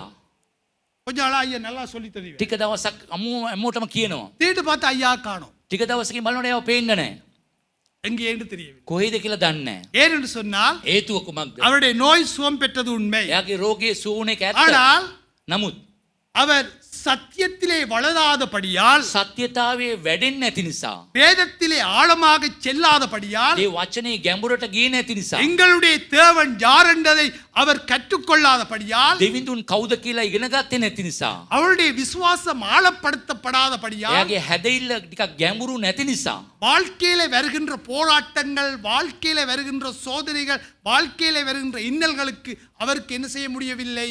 முகம் கொடுக்க முடியவில்லை. ජීවිතේන ප්‍රශ්න වලට කම්කටොළු වලට පොරබැදීම් වලට මූණ දෙන්න බැරි තරම් වුණා. சில வேளை நாங்கள் இந்த இடத்திலே ஏதோ ஒரு தேவையை ஆண்டவர் எங்களுடைய வாழ்க்கையிலே சந்தித்ததினால் நாங்கள் வந்திருக்கலாம். සමහර විට මෙතන ගොඩක් අය දේනාසේ අපගේ අවශ්‍යතාවයක් මුණ ගැහුණු නිසා අපි මෙතන ඉන්න පුළුවන්. சில வேளை நாங்கள் கூட சொல்லலாம், ஆண்டவருடைய நோயை சுகப்படுத்தினார், අපිත් කියන්න පුළුවන් දේනාසේ මගේ රෝගය සුව කළා. என்னுடைய கடன் பிரச்சனையை தீர்த்தார், මගේ ණය ප්‍රශ්න විසඳුවා. என்னுடைய வாழ்க்கையில இருக்கின்ற சில போராட்டங்கள் இருந்து அவர் எனக்கு விடுதலை මගේ கொடுத்தார். ජීවිතේ තිබෙන ලොකු පොරබැදීම් වලින් මාව නිදහස් කළා. கேள்வி, ප්‍රශ්නය எங்களுடைய தேவன் யார் என்று எங்களுக்கு தெரியுமா? අපගේ දෙවිඳුන් කවුද කියලා අපි දන්නවද? வேத சத்தியத்தின் ஆழங்களுக்குள்ளே நாங்கள் சென்றிருக்கின்றோமா? ඒ වචනේ සත්‍යතාව වලට ගැඹුරට අපි ගිහිල්ලා තියෙනවද? சத்தியத்தை ஆழமாக கற்றுக்கொள்ளுகின்ற பொழுதுதான் எங்களுடைய தேவன் யார் என்று நாங்கள் அறிந்து கொள்ளுகின்றோம். සත්‍යතාවයේ ගැඹුරින් ඉගෙන ගත්තම තමයි අපිට තේරෙන්නේ මේ දෙවිඳුන් කොයි වගේ දෙවි කෙනෙක් කියලාද. எங்களுடைய விசுவாசமும் என்ன செய்யப்படும்? ஆளப்படும். ඒ නිසා අපගේ හැදෙilla තවත් ගැඹුරට තදට ඇති වෙනවා. வாழ்க்கையில சோதனை வருகிறதா இல்லையா? ජීවිතේ පරීක්ෂාවක් එනවද නැද්ද? கிறிஸ்தவனுக்கு சோதனை இல்லையா? ක්‍රිස්තියානියට පරීක්ෂාවක් නැද්ද? கிறிஸ்தவனுக்கு பிரச்சனை இல்லையா? ප්‍රශ්න නැද්ද ක්‍රිස්තියානියට? கிறிஸ்தவனுக்கு துன்பம் இல்லையா? කරදර දුක්කම් කටළු නැද්ද? கிறிஸ்தவனுக்கு வேதனை இல்லையா? වේදනාව නැද්ද Right. ක්‍රිස්තියානියට? இவைகள் எங்களுடைய வாழ்க்கையிலே வருகின்ற பொழுது මේ දේවල් අපගේ ජීවිතයට එනකොට இவைகளுக்கு முகம் கொடுக்க මේ දේට මුණ දෙන්න எங்களுடைய விசுவாசம் என்ன செய்யப்பட்டிருக்க අපගේ வேண்டும்? ඇදහිල්ල කොයි විදිහට තියෙන්න ඕනේ? எங்களுடைய சத்தியத்திலே நாங்கள் என்ன செய்யப்பட்டிருக்க வேண்டும்? සත්‍යතාවයේ කොහොමද අපි ඉන්නට ඕනේ? நாங்கள் எங்களுடைய தேவனை சரியாக அறிந்திருக்க வேண்டும். අපගේ දෙවිඳුන් හරියට දැනගන්න ඕනේ. அல்லாவிட்டா நாங்கள் இவைகளுக்கு என்ன செய்ய முடியாது? නැත්තම් முகம் கொடுக்க முடியாது. நாங்கள் நிலைத்திருக்க முடியாது. අපි මේ දේවල්ට මුණ දෙන්න බැරුව අපිට පරීක්ෂාවෙන් පරාජයට පත් වෙනවා. ஐநா சபையினுடைய ஐநா உடைய சிறைச்சாலையிலே අයිනා කියන ඒ සිරගෙදර ஒரு புரூஸ் என்று சொல்லப்படுகின்ற ஒரு கைதி இருந்தார். ඒ බෲස් කියන ඒ ඉරකාරයෙක් හිටියා. இப்ப லண்டன் பிபிசி செய்தியாளர் அவரை பேட்டி எடுப்பதற்காக சென்றிருந்தார். ඒ ලන්ඩන් BBC කෙනෙක් එයාගෙන් මේ කතා කරන්නට ගියා අයත් එක්ක. இந்த புரூஸை சந்தித்து அவர் கேட்கின்றார், புரூஸ் உடைய வாழ்க்கையை பற்றி சொல்லும். ඒ බෲස් මුණ ගැහිලා කිව්වා ඔබගේ ජීවිතය ගැන කියන්න. புரூஸ் சொல்லுகின்றார், நான் ஒரு சீர்கட்ட குடும்பத்திலே பிறந்தவன். මම ඉතාමත්ම අවලස්සන පවුලක ජීවත් වෙන කැත පවුලක ජීවත් වෙන කෙනෙක්. என்னுடைய அம்மா அப்பாவுடைய தொழில் களவெடுப்பது. මගේ තාත්තගේ රැකියාව හොරකම් කරනවා. Right. அவர்களுக்கு பிள்ளையாக பிறந்த நானும் சிறு வயசுல இருந்து என்ன செய்தேன்? களவெடுக்க பழகினேன். එයාගේ පුතෙක් හැටියට හිටපු මමත් පොඩි කාලේ ඉඳලම හොරකම් කරන්න පුරුදු நான் වුණා. இளைஞனான பொழுது මම තරුණයෙක් වෙනකොට ஒரு முறை ஒரு சுவிசேஷ கூட்டத்திலே එක වතාවක් සුභාරංචි රැස්වීමක இயேசு கிறிஸ்துவை என்னுடைய சொந்த இரட்சகராக යේසුස් වහන්සේ මගේ අයිති ගැලවුම් කරයට පිළිගත්තා. ஏற்றுக்கொண்டு මම පිළි අරගෙන ஒவ்வொரு ஞாயிறு தோறும் நான் ஒரு திருச்சபைக்கு போய் வந்தேன். හැමදාම සුදු සභාවකට මං යන්න පටන් ගත්තා. இவ்வாறு நான் போய் வருகின்ற காலகட்டத்திலே ඒ යන කාලයේදී ஜெர்மன் தேசத்திலே ජර්මන් දේශේ ஹிட்லருடைய இயக்கம் மிக வேகமாக வளர்ந்து வந்தது. හිට්ලර්ගේ ඒ අමුදාව ඉතා දරුණුවටම වැඩුණු කාලයක්. ஹிட்லருடைய பேச்சு மிகவும் கவர்ச்சியாக ඒ இருந்தது. හිට්ලර්ගේ කතාව ඉතාත්ම ආකර්ශනීයයි. அவருடைய பேச்சின் கவர்ச்சியினாலே ඒ කතාවේ ආකර්ශනය නිසා நான் திருச்சபையையும் விட்டுவிட்டு සුදු සභාවත් අතෑරලා கிறிஸ்தவத்தையும் விட்டுவிட்டு ක්‍රිස්තියානි ආගමත් අතෑරලා நான் அவருடைய இயக்கத்திலே போய் சேர்ந்தேன். එයාගේ අමුදාවට මං එකතු වුණා. சேர்ந்து நான் நிறைய யூதர்களை கொன்று குவித்தேன். මම බෝ යුදෙවුන් මරලා දැම්මා. இப்பொழுது நான் எங்கே இருக்கின்றேன்? දැන් මං කොයිද ඉන්නේ? எங்கே? சிறைச்சாலையில். මං හිරගෙදර දැන් பாருங்க, ඉන්නේ. ஆரம்ப காலம் சீர்கெட்டது, පටන් ගැනීමත් ඉතාමත්ම විනාශකාරී ජීවිතයක්. இடையிலே கொஞ்சம் கிறிஸ்தவம், මගදී පොඩි ක්‍රිස්තියානි ජීවිතයක්. பிற்பட்ட காலம் என்ன? அவசான- மிகவும் மோசமான நிலை. ඉතා දරුණු ඉතාමත්ම අමාරු තැනක් වැටුනේ. நாங்கள் விளங்கிக் கொள்ள வேண்டிய ஒரு விஷயம் අපි சொன்னால், තේරුම් ගන්න ඕනේ එකක් මොනවද? ஒரு கிறிஸ்தவ வாழ்விலே ක්‍රිස්තියානි ජීවිතයක් நாங்கள் தேவனை சரியாக கற்றுக்கொள்ளாவிட்டால், அறிந்து கொள்ளாவிட்டால் දේනාංශය හරියට ඉගෙනගෙන දැනගත්තේ නැත්තම් எங்களுடைய விசுவாசம் தழும்பியது. අපගේ හැදෙilla පත්වනවා භයානක තත්ත්වයකට. போராட்டங்கள் பிரச்சனைகள் வருகின்ற பொழுது நாங்கள் பின்வாங்க பார்க்கணும். පොරබැදීම් ප්‍රශ්න එනකොට අපි පසුබට වෙන්න බලනවා. எனக்கு தெரியும், கொழும்பை பெட்டியினத்தில் யாழ்ப்பாணத்தில், அதாவது திருச்சபையிலே முன்னுக்கு நின்று வேர்ஷிப் பண்ணின எத்தனையோ பெண்களுடைய திருமணங்கள் சைவ கோயிலே நடைபெற்றது. බෝ වර්ෂිප් කරපු සභාවන් යාපනයේ දරුවන්ගේ විවාහයන් මේ ඉන්දු කෝවිල්වල තමයි පවත්වනු ලැබුවේ. ஏனென்றால் இந்த வெளிநாட்டு மாப்பிள்ளைகளுக்காக. ඒ නිසා මොකද හේතුව පිටරට මනාලයා නිසා. அப்ப அது கவலைக்குரிய விஷயமா இல்லையா? කනගාටු සහිතයි. அப்ப நாங்கள் வேர்ஷிப் பண்ற முன்னுக்கு அப்படி எங்களுடைய worship- திருமணம் இந்து கோயில நடக்குன்னு சொன்னா எங்களுடைய விசுவாசம் என்ன? අපි වර්ෂිප් කරනවා ඉස්සරහාම ඉඳලා. නමුත් අපගේ විවාහය සිදු වෙන්නේ ඉන්දු කෝවිල් එකකින් කෝවිස් ඇදහිල්ල. விஷயம் என்னன்னா, நாங்கள் ஏதோ ஒரு வழியிலே ஏதோ ஒரு முறையிலே இயேசுவை சந்தித்த உண்மை. ஆனா இயேசுவை சரியாக அறிந்திருக்கின்றோமா? எங்களுடைய விசுவாசம் ஆழப்படுத்தப்பட்டிருக்கின்றதா? நாங்கள் சத்தியத்திலே ஆழப்படுத்தப்பட்டிருக்கின்றோமா என்பதை நாங்கள் கேட்க வேண்டும். අපි කාරණය කුමක්ද කිව්වොත් අපි යේසුස් වහන්සේ පිළිගත්තා. නමුත් අපි ගැඹුරින් යේසුස් වහන්සේ තුලට අපි ඇදගනු ලැබුණේ නැහැ. සත්‍යතාවය අපි දැනගත්තේ නැහැ. ඒක හේතුව. கற்பாறையில விழுந்த நிலத்துக்கு ஒப்பிடப்படுகின்றவர்கள் யார்? தற்காலிக கிறிஸ்தவர்கள். මේ ගල්බිම වැටුණු ඒ බීජයට සමාන කරන්නේ తాවකාලික ක්‍රිස්තියානි අය. Right. அடுத்த நிலம் எது? අපි ඊළඟ බිම බලමු.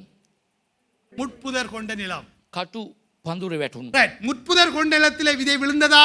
කටු පඳුරේ වැටුණාද? விதை விழுந்ததா? වැටුණාද? விழுந்தது. වැටුණා. விதை முளைத்ததா? ඒ පැලවුණාද? முளைத்தது. வேர் ஆழமாக சென்றதா? ඒ මුල් ගැඹුරට ඇදුනද? வேர் ஆழமாக சென்றது. ගැඹුරට ඇදුන மரம் நன்றாக வளர்ந்ததா? ඒ ගහ හොඳට වැඩුණද? நன்றாக வளர முடியவில்லை. හොඳට වැඩුණේ නෑ. ஏன் வளர முடியவில்லை? ඒ වැඩෙන්නට බැරි හේතුව முட்புதர்கள் முட்செடிகள் நெருக்கியதினாலே மரம் நன்றாக வளர முடியவில்லை. ඒ කටු පඳුරු ඒ ගහට ඉහලින් තිබ නිසා වැඩෙන්නට බැරි වුණා.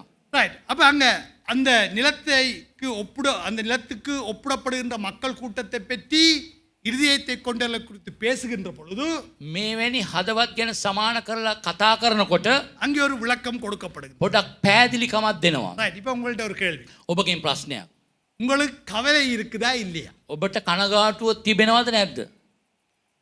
கவலை இருக்குதா இல்லையா? කනගාටුවක් තිබෙනවද නැද්ද? ஏக்கம் இருக்குதா இல்லையா? අපිට සුසුම්ලෑමක් අපිට ආසාවක් ගැඹුරු දේවල් තිබෙනවද? மன அழுத்தம் இருக்கின்றதா இல்லையா? අපගේ මානසික ආතතිය අපිට තිබෙනවද නැද්ද? மன குழப்பம் இருக்கின்றதா இல்லையா? මනස නිකන් කුලප්පු වෙන තත්ත්වයක් තිබෙනවද නැද්ද? இருக்குதா இல்லையா? තියෙනවද නැද්ද? நீங்க இந்த உலகத்துல මේ இருக்கிறீங்களா? ලෝකේ නේද ඔබ ඉන්නේ? அப்ப எங்களுக்கு கவலை இருக்கின்றது, අපිට කනගාටුව තිබෙනවා. மன அழுத்தம் இருக்கின்றது, මානසික ආතතිය மன තිබෙනවා. குழப்பம் இருக்கின்றது, මනස කැළඹුණු තත්ත්වයක් තිබෙනවා.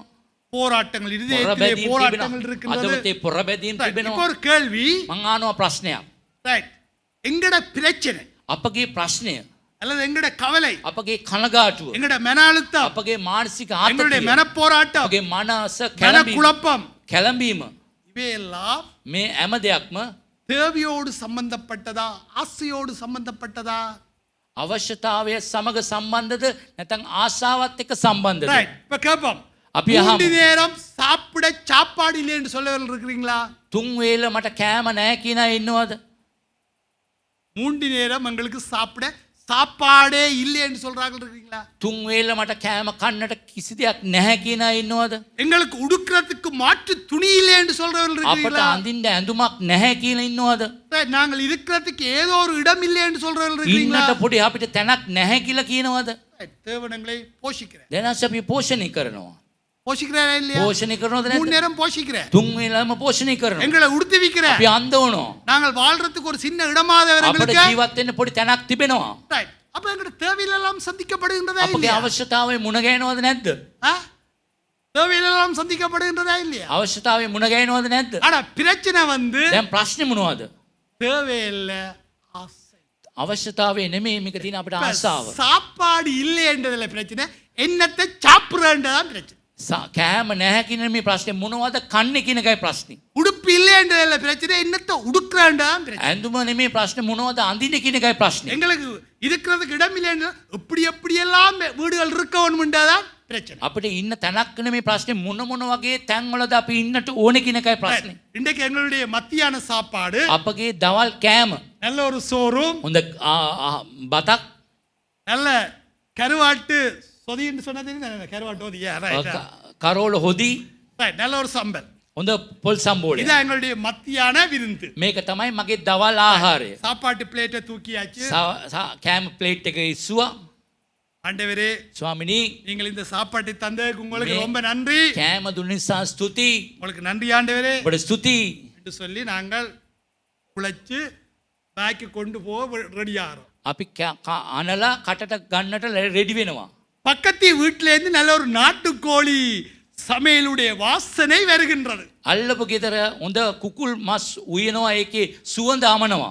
இது நம்முடைய மூக்கை துளைத்து கொண்டு செல்லுகின்றது. ඒක නාය කඩාගෙන යන සුවඳක්. நல்ல வாசத்தோடு வருது. හොඳ සුවඳක් එක්ක එනවා. இந்த சாப்பாட்டு பிளேட்டோடு இருக்கிற நாங்கள், මේ කෑම පිඟානත් එක්ක ඉන්න අපි இது என்ன சாப்பாடு? මේ මොනවද කෑම? நல்ல ஒரு நாட்டுக்கோழி ஒன்று இருந்தா இப்படி இருக்கு. හොඳ ගම් කුකුලෙක් එක්ක කෑම ටිකක් කන්න තිබුණා නම් කොහමද? சூப்பரா இருக்கு. සුපර් එකට තිබෙයි. நாங்கள் கிடைச்ச சாப்பாட்டை ரசிச்சு ருசிச்சு சாப்பிடாமல் අපිට ලැබෙන මේ කෑම ටික රස කරලා අපි කන්නේ නැතුව இல்லாத ஒன்றுக்காக கவலைப்பட்டு නැති දෙයක් ගැන කනගාටු වෙලා கிடைச்சதையும் என்ன செய்யல, அனுபவிச்சு சாப்பிடவில்லை. තිබුණු දේත් හොඳට භුක්ති විඳලා කෑවේ නැහැ. அப்ப நான் பார்க்கின்றோம், අපි බලනවා தேவன் எங்களோட தேவைகளை சந்தித்துக் கொண்டு தேவன் வருகிறார். சே- தேவைக்கு மேலாயும் சந்தித்து வருகின்றார். දැනස් අපගේ අවශ්‍යතාවයන් මුණ ගැහෙනවා, අවශ්‍යතාවයන්ටත් ඉහළ මුණ ගැහෙනවා. அங்க முட்புதல்ல விழுந்த விதை நல்ல டீப்பா போயிருக்கு, விதை நல்ல ஆழமா போயிருக்கு. ඒ කටුපඳුර වැටුණ බීජය ඒ මුල් ගැඹුරට ඇදිලා තිබෙනවා. உலக கவலை, ලෝක කනගාටුව, உலக இச்சை, ලෝක තෘෂ්ණාව, உலக ஆசை, ලෝක ආසාව, உலக சிற்றின்பம் ලෝකයේ තියෙන දේවල් මායාවන් நெருக்குகின்றது. ඒක තද කරනවා. இதை நீங்க பாருங்க, இன்றைக்கு நாங்கள் எப்பவும் இந்த லீஸ்ல போய் விழுந்துடுவோம். கடன்ல போய் விழுந்துடுவோம். අපි මූද වැටෙනවා. இதை நீங்க பாருங்க, இன்றைக்கு நீங்கள் ණය වලට වැටෙනවා. நீங்கள் இன்றைக்கு பொதுவாக பெரிய பெரிய டவுனுக்கு போனீங்கன்னா இந்த கடைகளில் என்ன செய்வாங்கன்னா அந்த ஷோரூமில் வந்து பொருட்களை மிக அழகாக வைத்திருப்பார்கள். අපි සාමාන්‍යයෙන් ගියාම මේ ටවුමට ඉතා බඩු බහන්න ඉතා ලස්සනට විකුණනවා. நீங்கள் அதனால் நடந்து போய்க்கலாம், அந்த கடை உங்களை கூப்பிடும், வா வான்னு கூப்பிடும். ඔබ ඇවිදලා යනකොට ඒ කඩේ අඬ ගන්නවා එන්න එන්න කියලා. அந்த கடையிலே நிற்கிறவன் மிக அழகாக அருமையாக பேசுவான். ඒ කඩේ විකුණන කෙනා ඉතා ලස්සනට කතා කරනවා ආකර්ෂණ විදියට. அவங்க வந்து அம்மா மேரத்தான் மடக்குறவங்க. ඒ අම්මවරුන්ව තමයි ගොඩක් දුරට ඇදගන්නේ. இப்போ அவங்க வந்தோடனே ஃப்ரிட்ஜை காட்டுவாங்க, ෆ්‍රිජ් එක පෙන්නනවා. சொல்லுவாங்களா, அம்மா இது சூப்பர் ஃப்ரிட்ஜ், මේක ෆ්‍රිජ් இது பாவிச்சா கரண்ட் குறைவாக මේක பாவிக்கப்படும், පාවිච්චි කරනකොට කරන්ට් එක අඩුයි. நல்ல நீங்கள் நிறைய பொருட்களை வைக்கலாம். ඔල්ඩු බාහන්න ගොඩාක් දාන්න පුළුවන්. இப்படி ஒவ்வொரு விஷயத்தையும் விளங்கப்படுத்தி හැම විෂයක් ගැන පැහැදිලි කරනකොට ஒரு விஷயத்தை சொல்லுவான் பாருங்க. එක දෙයක් කියයි පැවලන්න. அம்மா நீங்க முழுக்க கட்ட தேவையில்லை, ඔබ සම්පූර්ණ ගෙවන්න ඕනේ නෑ. முழுக்க கட்ட தேவையில்லை, සම්පූර්ණ ගෙවන්න ඕනේ නෑ. நீங்க அட்வான்ஸா கொஞ்சம் கட்டி போட்டு மாசம் மாசம் கொஞ்சம் கொஞ்சமா கட்டணும். පොඩ්ඩක් ඔබ මාසෙන් මාසෙට ගෙවන්න පුළුවන් පොඩ්ඩක් ගෙවලා. Right. இதுதான் எங்கட விஷயத்துல என்ன செய்யறது, போய் பிடிபட்டு මේ වගේ දේවල් තමයි අපගේ මනසට ඇතුල් වෙන්නේ. நாங்கள் என்ன செய்வோம், අපි මොනවද කරන්නේ? உடனே தீர்மானிச்சு உடனே வேண்டிடும். විගසින්ම තීරණය කරගෙන අපි ගන්නවා. இந்த பொருள் மட்டும் வேணுமா, මේ භාණ්ඩේ පමණක්ද? அங்க கிடைக்கிறது எல்லாம் வேண்டிடும். ඒ දකින්න හැම දෙයක්ම ගන්නවා. உதாரணத்துக்கு උදාහරණයක් ලෙස மாச வருமானம் 50,000, ඒ මාසේ පඩිය 50000යි. செலவு 75,000. වියදම 75000යි. செலவு எவ்வளவு, වියදම மேலதிக செலவு எவ்வளவு, වැඩි දැන් කීයක් වැඩිපුර වියදම් වෙනවද? 20. எப்படி கட்டுறது? 25000ක් වැඩි Right. කොහොමද ගෙවන්නේ? அந்த கடன் கொடுத்தவன் போன் பண்ணுவான். ඒ ණය දුන්න කෙනා ෆෝන් කරනවා.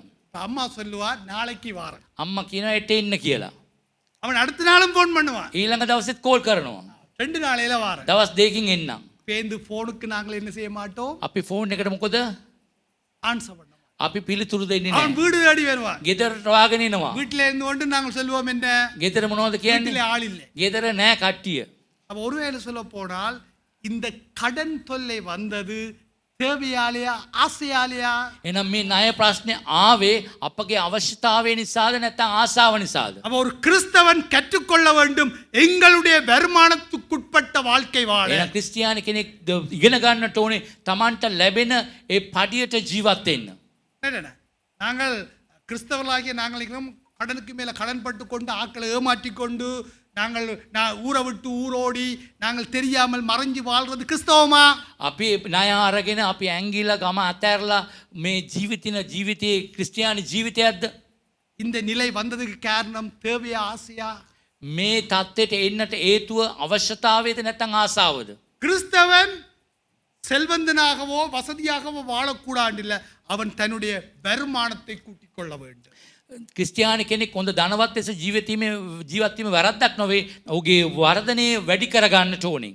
எப்பவும் நாங்கள் மனதில் வைக்க வேண்டும், எங்களுடைய வருமானத்துக்குட்பட்ட வாழுகின்ற பொழுதுதான் நாங்கள் அமைதியாக சமாதானமாக வாழும். ඒ නිසා අපිට ලැබෙන ඒ මුදලට අනුව ජීවත් වෙනොත් තමයි අපි නිහඬව සමාදානෙන් ජීවත් වෙන්න පුළුවන්. இன்றையான் கிறிஸ்தவம் எங்களை ஆசையிலிருந்து விடுவிக்கின்றதா, ஆசையை ஊட்டி ஊட்டி ஊட்டி வளர்க்கின்றதா? අපගේ ආශාව ඇති කරනවා දැන් ක්‍රිස්තියානි නැත්නම් ඒක ආශාව දවසින් දවස වැඩි කරනවද?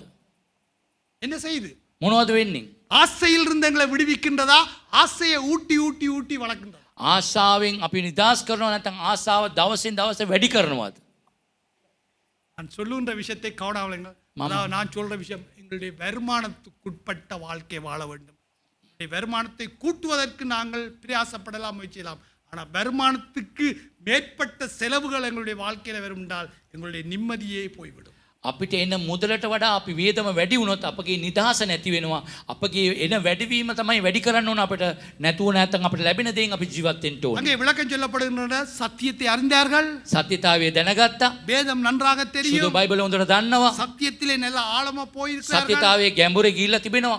ஆனால் உலக கவலை, உலக இச்சை, உலக சிற்றின்பம், உலக பேரின்பம் நெருக்கினதினாலே அது நன்றாக வளர்ந்து கனி கொடுக்க முடியும். ලෝකයේ තියෙන තෘෂ්ණාව, ලෝකයේ ආශාවන්, ලෝකයේ තියෙන දේවල් වලට ඇබ්බැහිවීම නිසා ඒ වැඩෙන්නට බැරුව ඒ බීජේ මරණයටපත් වෙනවා. இன்னும் ஒரு விஷயம், நாங்கள் எப்போ மற்றவர்களோட கம்பேர் பண்ணி ஒப்பிட்டு சில காரியங்கள் செய்ய போகக்கூடாது. තව දෙයක් තමයි අපි නිතරම අනිත් අයත් එක්ක අපි සංසන්දනය කරලා බලලා ජීවත් වෙන්න පුරුදු වෙන්න එපා. ஒருத்தர் ஒரு பொருளை வாங்கினா நாங்கள் கடன் பட்டு அதை வாங்க முற்படுகிறோம். කෙනෙක් බඩු භාණ්ඩයක් ගත්තම අපි ණයට අරගෙන හරි ඒ දේ ගන්න උත්සාහ කරනවා. அப்படி ஒரு காரியத்துக்குள்ள நாங்கள் போனால் எங்களுக்கு தான் එවැනි දෙයකට අපි ගියොතින් ප්‍රශ්නේ අපිටයි. அப்ப எங்களுக்கெல்லாம் பிணியாக இருப்பது ஆசையா தேவையா? ඒ නිසා අපට විනාශයක් ඇති කරන්නේ ආසාවද අවශ්‍යතාවයද? அப்ப கிறிஸ்தவன் ஆசையிலிருந்து என்ன செய்ய එන வேண்டும்? ක්‍රිස්තියානියයි ආසාවෙන් මොනවද කරන්න ඕනේ? விடுபட வேண்டும். නිදහස් වෙන්නට ඕනේ. தன்னை ஒரு கட்டுப்பாட்டுக்குள்ளே அவன் வைத்திருக்க பழகிக்கொள்ள තමාව வேண்டும். පාලනයක් තුලට ගේන්නට පුරුදු වෙන්න ඕනේ. தன்னுடைய வருமானத்துக்குட்பட்ட வாழ்க்கை வாழ கற்றுக்கொள்ள வேண்டும். තමාට ලැබෙන ඒ මුදලින් ජීවත් වෙන්න පුරුදු වෙන්න ඕනේ. தன்னுடைய வருமானத்தை கூட்டுவதற்கு அவன் என்ன செய்யலாம்? முயற்சி செய்யலாம். එහෙනම් තමාට එන ඒ මුදල වැඩි කරගන්නට උත්සාහ දරන්න පුළුවන්. ரைட். நாலாவது நிலம். හතරවෙනි බිම. நாலாவது நிலம் என்ன? நல்ல நிலம். ඒ හොඳ බිම. விதை விழுந்ததா? බීජේ වැටුණාද? விதை முளைத்ததா? පැලවුණාද? வேர் ஆழமாக சென்றதா? මුල් ගැඹුරට ඇද්දාද? மரம் கொஞ்சம் கொஞ்சமாக நன்றாக வளர்ந்ததா? ඒ ගහ හොඳට වැඩුණාද? பூ வந்ததா? මල් ආවද? பிஞ்சு வந்ததா? ගෙඩි ආවද? காய் வந்ததா? ගෙඩි ආවද? கனி கொடுத்ததா? පළ දැරුවද? ஆம், கனி கொடுத்தது. පළ දැරුවා. ரைட். இந்த உவமையை யார் சொல்லுகின்றது? මේ උපමාව කවුද කියන්නේ? யாருக்கு சொல்லுகின்ற? කාටද කියන්නේ? யாருக்கு சொல்லுகின்ற? කාටද කියන්නේ? ஆ? எங்களுக்கு தான் சொல்ற. අපිට තමයි කියන්නේ. யாருக்கு சொல்ற? කාටද කියන්නේ? எங்களுக்கு தான் சொல்ற. අපිට තමයි அப்ப කියන්නේ. இயேசு இந்த உவமையை சொல்லுகின்ற பொழுது இயேசுவுடைய எதிர்பார்ப்பு என்ன? එහෙනම් යේසුස් වහන්සේ මේ උපමාව කියනකොට යේසුස් වහන්සේගේ බලාපොරොත්තුව කුමක්ද? அவருடைய எதிர்பார்ப்பு என்ன? ඒ බලාපොරොත්තුව කුමක්ද? என்ன எதிர்பார்ப்பா? මොනවාද බලාපොරොත්තු වෙන්නේ? ஆ? நல்ல நிலத்தில் விழுந்த விதையை போன்று அது என்ன செய்ய வேண்டும்? கனி கொடுக்க வேண்டும். පළ දරන්න ඕනේ. அப்ப இயேசு இந்த உவமையை எங்களுக்கு சொல்லுகின்ற பொழுது அவர் எங்களுடைய எதிர்பார்க்கின்ற ஒரு விஷயம் என்ன? கனி கொடுக்கின்ற வாழ்க்கை நாங்கள் வாழ வேண்டும் என்று. යේසුස් වහන්සේ මේ දේ කියලා බලාපොරොත්තු වෙන්නේ පළ දරන ජීවිතයක් අපි ජීවත් වෙන්න ඕනේ කියලා. ஒரு வகையில கனி கொடுக்கின்ற வாழ்க்கை வாழுகின்ற பொழுது அந்த மரத்துக்கு மட்டுமல்ல அது பிறருக்கும் என்னவாக இருக்கின்றது? பலன் உள்ளதாக இருக்கின்றது. ඒ පළ දරන ජීවිතේ අපට පමණක් නොවේ අන්‍යයටත් ප්‍රයෝජනයක් වෙනවා කිය. அப்ப நாங்கள் பார்த்தது போல நடைபாதை கொண்ட நிலமாக இருந்தால் நாங்கள் அந்த நடைபாதை கொண்ட நிலத்தை என்னவாக மாற்ற வேண்டும்? அப்படி பாரா- நல்ல நிலமாக மாற்ற வேண்டும். අපි පාර ආයන වැටෙන බීජේ අපි මොන වගේ තත්ත්වයකට වෙනස් කරන්න ඕනේ? හොඳ බිමකට පත් කරන්න ඕනේ. அது நல்ல நிலமாக மாறினால்தான் கனி கொடுக்க முடியும். ඒ හොඳ බිමක් තිබුණොත් තමයි පළ දරන්න පුළුවන්. கற்பாறை கொண்ட நிலமாக இருந்தால் என்ன செய்ய வேண்டும்? அங்கே இருக்கின்ற கற்பாறைகளை உடைக்க வேண்டும். உடைத்து நீரழிப்பு தன்மை உண்டாக்கப்பட்டால் அது நல்ல நிலமாக மாறும். அது நல்ல நிலமாக மாறினால்தான் அது கனி கொடுக்க முடியும். ගල් පර්වතයේ වැටෙන බීජේ අපි ගල කඩලා දාලා ඒ දිය සීරාව ඇතුල් වෙන තත්ත්වයට පත් කරොත් තමයි හොඳ බිමක් ඇටියට පළ දරන්න පුළුවන්. முட்புதர் கொண்ட நிலமாக நாங்கள் இருப்போம் என்றால் எங்களை சுற்றி இருக்கின்ற முட்புதர்களை எல்லாம் வெட்டி தரித்து போட வேண்டும். අපි කටු පඳුරක වැටෙන බීජයට ඉන්නවා නම් අපි ඒ කටු පඳුරු කපා දාලා අපි හොඳ බිමක් ඇටියට පත් කළ යුතුයි. ஆசையிலிருந்து இச்சையிலிருந்து சிற்றின்பத்திலிருந்து நாங்கள் விடுபடுகின்ற பொழுதுதான் அந்த மரம் நன்றாக வளர்ந்து என்ன செய்யும்? கனி கொடுக்கின்றதாக மாறும். අපි ආශාවෙන් තෘෂ්ණාවෙන් මිදිලා වුණොත් තමයි යහපත් බිමක් ඇටියට පත් වෙන්නේ. நாங்கள் மத்தேயு 5ஆம் அதிகாரம் මත්තෙව් 5 වෙනි පරිච්ඡේදය 13ஆம் வசனம் 13 වෙනි පදේ. 13ஆம் வசனம். நீங்கள் பூமிக்கு உப்பாயிருக்கிறீர்கள். உப்பானது சாரமற்று போனால் எதினால் சாரமாக்கப்படும்? வெளியே கொட்டப்படுவதற்கும் மனுஷரால் மிதிக்கப்படுவதற்குமே ஒழிய வேறொன்றுக்கும் உதவாது. Right. இயேசு இந்த மேல பிரசங்கத்திலே அவர் சொல்லுகின்றார், தன்னை பின்பற்றுகின்றவர்கள் தன்னுடைய சீடர்கள் ஒரு உப்பை போன்று இருக்க வேண்டும். உப்புடைய தன்மை கொண்டவர்களாக இருக்க යේසුස් வேண்டும். වහන්සේ කඳු ඒ දේශනාවේදී කියනවා මාව අනුගමනය කරන දරුවන් ලුණුවා සමාන වෙන්න ඕනේ. Right. உப்பை நாங்கள் எடுப்போம் என்று ඒ சொன்னால் ලුණු අපි ගත්තොත් உப்பிலே நல்ல காரியங்கள் இருக்கின்றது. මේ ලුණු වල ගොඩාක් හොඳ කාරණා තිබෙනවා. உணவுக்கு என்ன செய்கின்றது? කෑමට මොනවද? சுவை ஊட்டுகின்றது. ඒ සුවය ඇති කරනවා. மரங்களுக்கு உரமாக பயன்படுத்தப்படுகிறது, ගස් වලට පෝර හැටියට පත් වෙනවා. சுத்திகரிப்புக்கு பயன்படுத்தப்படுகிறது, පිරිසුදු කිරීමට පාවිච්චි කරනවා. மருத்துவத்துக்கு பயன்படுத்தப்படுகின்றது. බේත් වලට පාවිච්චි කරනවා. இவ்வாறு ஒரு அடுத்தது பொருட்கள் பழுதடையாமல் பாதுகாக்கிறதுக்கு பயன்படுத்தப்படுகிறது. සමහර ආහාර දේවල් නරක් වෙන්න නොවන පිණිස පාවිච්චි කරනවා. ஆகவே உப்புடைய தன்மை பல நன்மைகளை கொடுக்கின்ற தன்மை கொண்டதாக ඒ இருக்கிறது. නිසා මේ ලුණු වලින් ගොඩාක් ගුණාංග තිබෙනවා ප්‍රයෝජනවත් දේවල්. அப்ப இயேசு சொல்றார், என்னுடைய சீடர் என்னை பின்பற்றவர்கள் யாரை போன்று இருக்க வேண்டும்? ඒසුස් වහන්සේ කියන මාගේ ගෝලය මාව අනුගමනය කරන අය කොයි වගේද ඉන්නට ඕනේ? உப்பாக இருக்க உப்புடைய தன்மை கொண்டவர்களாக இருக்க ඒ வேண்டும். ලුණු සාර ඇති කරන අය ලෙස ඉන්නට ඕනේ. ரைட், அடுத்த வசனம் 14. நீங்கள் உலகத்துக்கு வெளிச்சமாயிருக்கிறீர்கள். மலையின் மேல் இருக்கிற பட்டணம் மறைந்திருக்க மாட்டாது. தொடர்ந்து வாசிங்க. விளக்கை கொளுத்தி மரக்காலால் மூடி வைக்காமல் விளக்கு தண்டின் மேல் வைப்பார்கள். அப்பொழுது அது வீட்டில் உள்ள யாவருக்கும் வெளிச்சம் கொடுக்கும். இவ்விதமாய் மனுஷர் உங்கள் நற்கிரியைகளைக் கண்டு பரலோகத்தில் இருக்கிற உங்கள் பிதாவை மகிமைப்படுத்தும்படி உங்கள் வெளிச்சம் அவர்களுக்கு முன்பாக பிரகாசிக்க கடவது. ஓகே, இந்த 16ஆம் வசனத்தை திருப்பி ஒருக்கா வாசிங்க. 16 වෙනි පදයේදී නැවතත් කියවන්න. இவ்விதமாய் மனுஷர் உங்கள் நற்கிரியைகளைக் கண்டு பரலோகத்தில் இருக்கிற உங்கள் பிதாவை மகிமைப்படுத்தும்படி உங்கள் வெளிச்சம் அவர்கள் முன்பாக பிரகாசிக்க கடவது. அப்ப கனி கொடுக்கின்ற வாழ்க்கை நாங்கள் வாழுகின்ற பொழுது அது எப்படிப்பட்டதாக இருக்கும்? පළදරන ජීවිතයක් අපි ජීවත් වෙනකොට ඒක කොයි වගේ විදියට තිබෙන්නේ? அப்ப நாங்கள் இந்த உலகிலே வாழுகின்ற பொழுது எங்களுக்கு கூடாக மக்கள் யாரை அறிந்து கொள்ள வேண்டும்? අපි තුලින් ලෝකේ කොහමද කවද දැනගන්න ඕනේ? இந்த இருளிலே வாழுகின்ற மக்களுக்கு நாங்கள் யார்? ලෝකේ අඳුරේ ජීවත් වෙන අයට අපි කවුද? பாதை தெரியாமல் தத்தளிக்கின்ற மக்களுக்கு நாங்கள் யார்? මාර්ගය දන්නේ නැති අයට අපි කවුද? திசை காட்டியலாக අපි මාර්ගය வெளிச்சம் පෙන්වන கொடுக்கின்றவர்களாக ආලෝකය දෙන විදියට எங்களுடைய வாழ்வை கண்டு அப்- பரமபிதாவை அவர்கள் என்ன செய்ய வேண்டும்? අපගේ ජීවිතයේ දැකලා ඔහු ස්වර්ගයේ පියාණන් වහන්සේ මහිමයට පත් කළ යුතුයි. அப்ப கனி கொடுக்கின்ற வாழ்க்கை எங்களுடைய வாழ்க்கையிலே விளங்குகின்ற பொழுது, கனி கொடுக்கின்ற வாழ்க்கை எங்களுடைய வாழ்க்கையிலே நடைபெறுகின்ற பொழுது அதை மற்றவர்கள் என்ன செய்வார்கள்? கண்டு கொள்வார்கள். අපි පළදරන ජීවිතයක් ජීවත් වෙනකොට අනිත් අය දැක ගන්නවා ඒක. எங்களுடைய வாழ்க்கையிலே அதை கண்டு கொள்ளுகின்றார்களா? ඒක අපගේ ජීවිතෙන් අනිත් අය දැක ගන්නවද? Right. நான் ஒரு சம்பவத்தை சொல்லி நான் முடிக்கின்றேன். මම සිදුවීමක් කියලා ඔබ නතර ඉවර කරන්න. ஆசியா கண்டத்திலே ආසියා මාද්වීපයේ முதலாக ප්‍රථම වතාවට ஆரம்பிக்கப்பட்ட பெண் பாடசாலை எது என்று உங்களுக்கு தெரியுமா? ගෑනු ළමයින්ගේ පාසල කොයිකද දන්නවද ඔබ? ஆசியா கண்டத்திலே ආසියාවේ முதலாக ஆரம்பிக்கப்பட்ட பெண் பாடசாலை ගෑනුන්ගේ පාසල யாருக்காக தெரியுமா? சரி, யாழ்ப்பாண பின்னணி கொண்டவர்கள் யாராவது இருக்கிறீங்களா? යාපනයේ தெரியுமா? යාපනයේ බිමේ ඉන්න අය உடிவில் கேர்ள்ஸ் காலேஜ்.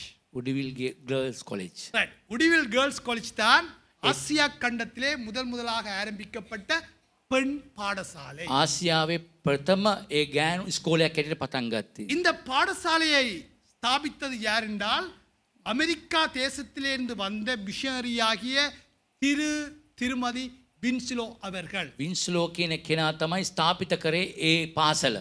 Right. இவர்கள் ஆரம்பித்தது எப்போன்னு சொன்னால் 19ஆம் நூற்றாண்டிலே. 1900 ගණන් වල තමයි පටන් අරන් තියෙන්නේ. 19ஆம் நூற்றாண்டிலே நீங்க கொஞ்சம் கற்பனை செய்து பாருங்கள், எங்களுடைய சமுதாயத்தினுடைய நிலை என்ன? ඔබ පොඩ්ඩක් හිතලා බලන්න ඒ කාලේදී අපගේ සමාජයේ තියෙන තත්ත්වය. சரியான பின்தங்கிய நிலை. ඊටාමත්ම පසුබැස තත්ත්වයක්. பொதுவாக அந்த யாழ்ப்பாண சமூகத்தை குறித்து பேசுகின்ற பொழுது ඒ යාපනයේ ප්‍රදේශයේ සමුව ගැන කතා කරනකොට ஒரு பெண் එක කාන්තාවක් தன்னுடைய வீட்டை விட்டு எப்ப வெளியில போவாள் என்று சொன்னால் திருமணம் செய்கின்ற பொழுதுதான். එළියට යන්නේ කොයි වෙලේ කිව්වොත් විවාහයක් වුණාට පස්සේ. அதாவது ஒரு பெண்ணை குறித்து பேசுகின்ற பொழுது சொல்லுகின்றார்கள், பெண் திருமணம் செய்வதற்கு முன்பு தன்னுடைய தகப்பனுக்கு அடிமை, பெண் திருமணம் செய்த பின்பு தன்னுடைய கணவனுக்கு அடிமை. සාමාන්‍යයෙන් ඒ පළාතේ කියන දෙයක් තමයි ගෑනු ළමෙක් ගෙදර තාත්තට වහල්ව ඉන්නවා, විවාහ වුණාට පස්සේ ස්වාමි පුරුෂයාට වහල්ව ඉන්නවා. சமுதாயத்தில் பெண்களுக்கு ஒரு பெரிய இடம் இல்லை. ඒ සමාජයේ ගෑනු අයට කිසි ඉඩක් නැහැ. பெரிய இடம் இல்லை. பெண்கள் வீட்டை விட்டு வெளியிலே போக முடியாது. එළියට යන්න බෑ ගෑනු ළමයින්ට. அப்ப நீங்கள் கற்பனை செய்யுங்கள், ඔබ හිතලා බලන්න இந்த மிஷனரி மேர் මේ මිෂනාරි අය குடிவில் என்ற இடத்திலே ඒ කුඩි කියන තැනට ஒரு பெரிய ஷெட்டை போட்டு ඔය සෙට් එකක් දාලා அவர்கள் ஏங்கிக் கொண்டிருக்கின்றார்கள், யாராவது ஒரு பெண் படிக்க வருவாளா. ඔවුන් බලා ඉන්නවා ගෑනු ළමෙක් එයිද ඉස්කෝලේ එකට කියලා. அப்பா அம்மா விடவே மாட்டார்கள். අම්මා තාත්තා வீட்டை අතාරින්න விட்டு போனா அவுட். ගෙදරින් ගියොත් අවුට්. அப்ப இந்த மிஷனரி மேர் பெரிய விசுவாசத்தோடு அவர்கள் தொடர்ந்து ஜெபித்துக் கொண்டிருக்கின்றார்கள். நாட்கள் வாரங்கள் ஆகின்றது, வாரங்கள் மாதங்கள் ஆகின்றது. ஆனால் அவர்கள் தொடர்ந்தும் ஜெபித்துக் கொண்டிருக்கின்றார்கள். ஆண்டவரே, எங்களுக்கு ஒரு பெண்ணியாவது கொடும். ඒ මිෂනාරවල දිගටම යාඥා කරනවා ස්වාමිනේ එක ගෑනු ළමෙක්වත් එවන්න මේ ඉස්කෝලේට කියලා ඉතා යාඥාවෙන් එක දිගට ඔවුන් බලා සිටිනවා ඒ දරුවෙක් කෙනෙක්. ஆண்டவர் செயல்பட்டார். ස්වාමීන් වහන්සේ ක්‍රියා කළා. இப்போ ஒரு பெண் வருகின்றார், එක ගෑනු ළමෙක් එනවා, இன்னும் ஒரு பெண் තව வருகின்றார், ගෑනු ළමෙක් එනවා, இன்னும் ஒரு பெண் තව வருகின்றார். ගෑනු ළමෙක් එනවා. அப்ப முதல் ஆரம்பத்தில் இந்த 3 பெண்களோடு அவர்கள் இந்த கல்லூரியை ஆரம்பித்தார்கள். ඒගොල්ලෝ ගෑනු ළමයි 3 දෙනෙක් එක්ක මේ පාසල පටන් ගත්තා. ஒரு முறை இந்த பெண்கள் பாடசாலைக்கு வந்து එක වතාවක් வீடு திரும்ப போவதற்கு முன்பு ඒ පාසලට ඇවිල්ලා ගෙදරට යන්න ප්‍රථමයෙන් பெரிய மழையோட, பெரிய காற்றோடு, பெரிய புயலோடு ஒரு மழை வந்ததினாலே ඔය සුළි සුළඟ උලඟ ආපු නිසා இந்த பெண்கள் வீடு போய் சேர முடியவில்லை. ගෙදරට යන්න බැරි වුණා ඒ තියෙන වර්ෂාපතනයත් அந்த එක්ක. இரவு மிஷனரி மேரோடே தங்கி விட்டார்கள். ඒ රෑම ඒ මිෂනාරිවරුත් එක්ක හිටියා. மிஷனரியோட தங்கினதாலே அடுத்த நாள் பெற்றாரோ சமூகமோ அந்த பிள்ளைகளை ஏற்றுக்கொள்ளவில்லை. ඒ මිෂනාරිත් එක්ක ඒ රාත්‍රියේ හිටපු නිසා දෙමව්පියෝ ඒ සමාජයේ ඒ දරුවන්ව පිළිගත්තේ නැහැ. மிஷனரி மேர் அந்த பிள்ளைகளை தங்களுடைய பிள்ளைகளாக தத்தெடுத்து வளர்த்தார்கள். නමුත් ඊට පස්සේ මේ මිෂනාරිවරු තමන්ගේ දරුවන් ඇටියට ඔවුන්ව වදාගත්තා. இப்ப இந்த பிள்ளைகளுக்கு சிறந்த பயிற்சி. ඒ දරුවන්ට හොඳ පුහුණුව. காலை எழும்ப வேண்டும், උදෑසන නැගිටින්න ඕනේ. செப்பலுக்கு வர ඒ வேண்டும், චැපල් එකට එන්න ඕනේ. ஜெபிக்க வேண்டும், යාඥා කරන්න. வேதத்தை ඒ வாசிக்க වචනේ வேண்டும், කියවන්න ඕනේ. பாடங்களை கற்றுக் கொடுக்கிறார்கள், පාඩම් ඉගෙන ගන්න දෙනවා. சமையல் கலையை கற்றுக் ඒ கொடுக்கிறார்கள், උයන පියන දේවල් උයනවා. கேக் எப்படி செய்வது, ඒ හැම කේක් එක කොහමද හදන්නේ? தையல் எப்படி செய்வது, ඒ මැවුම් කොහමද?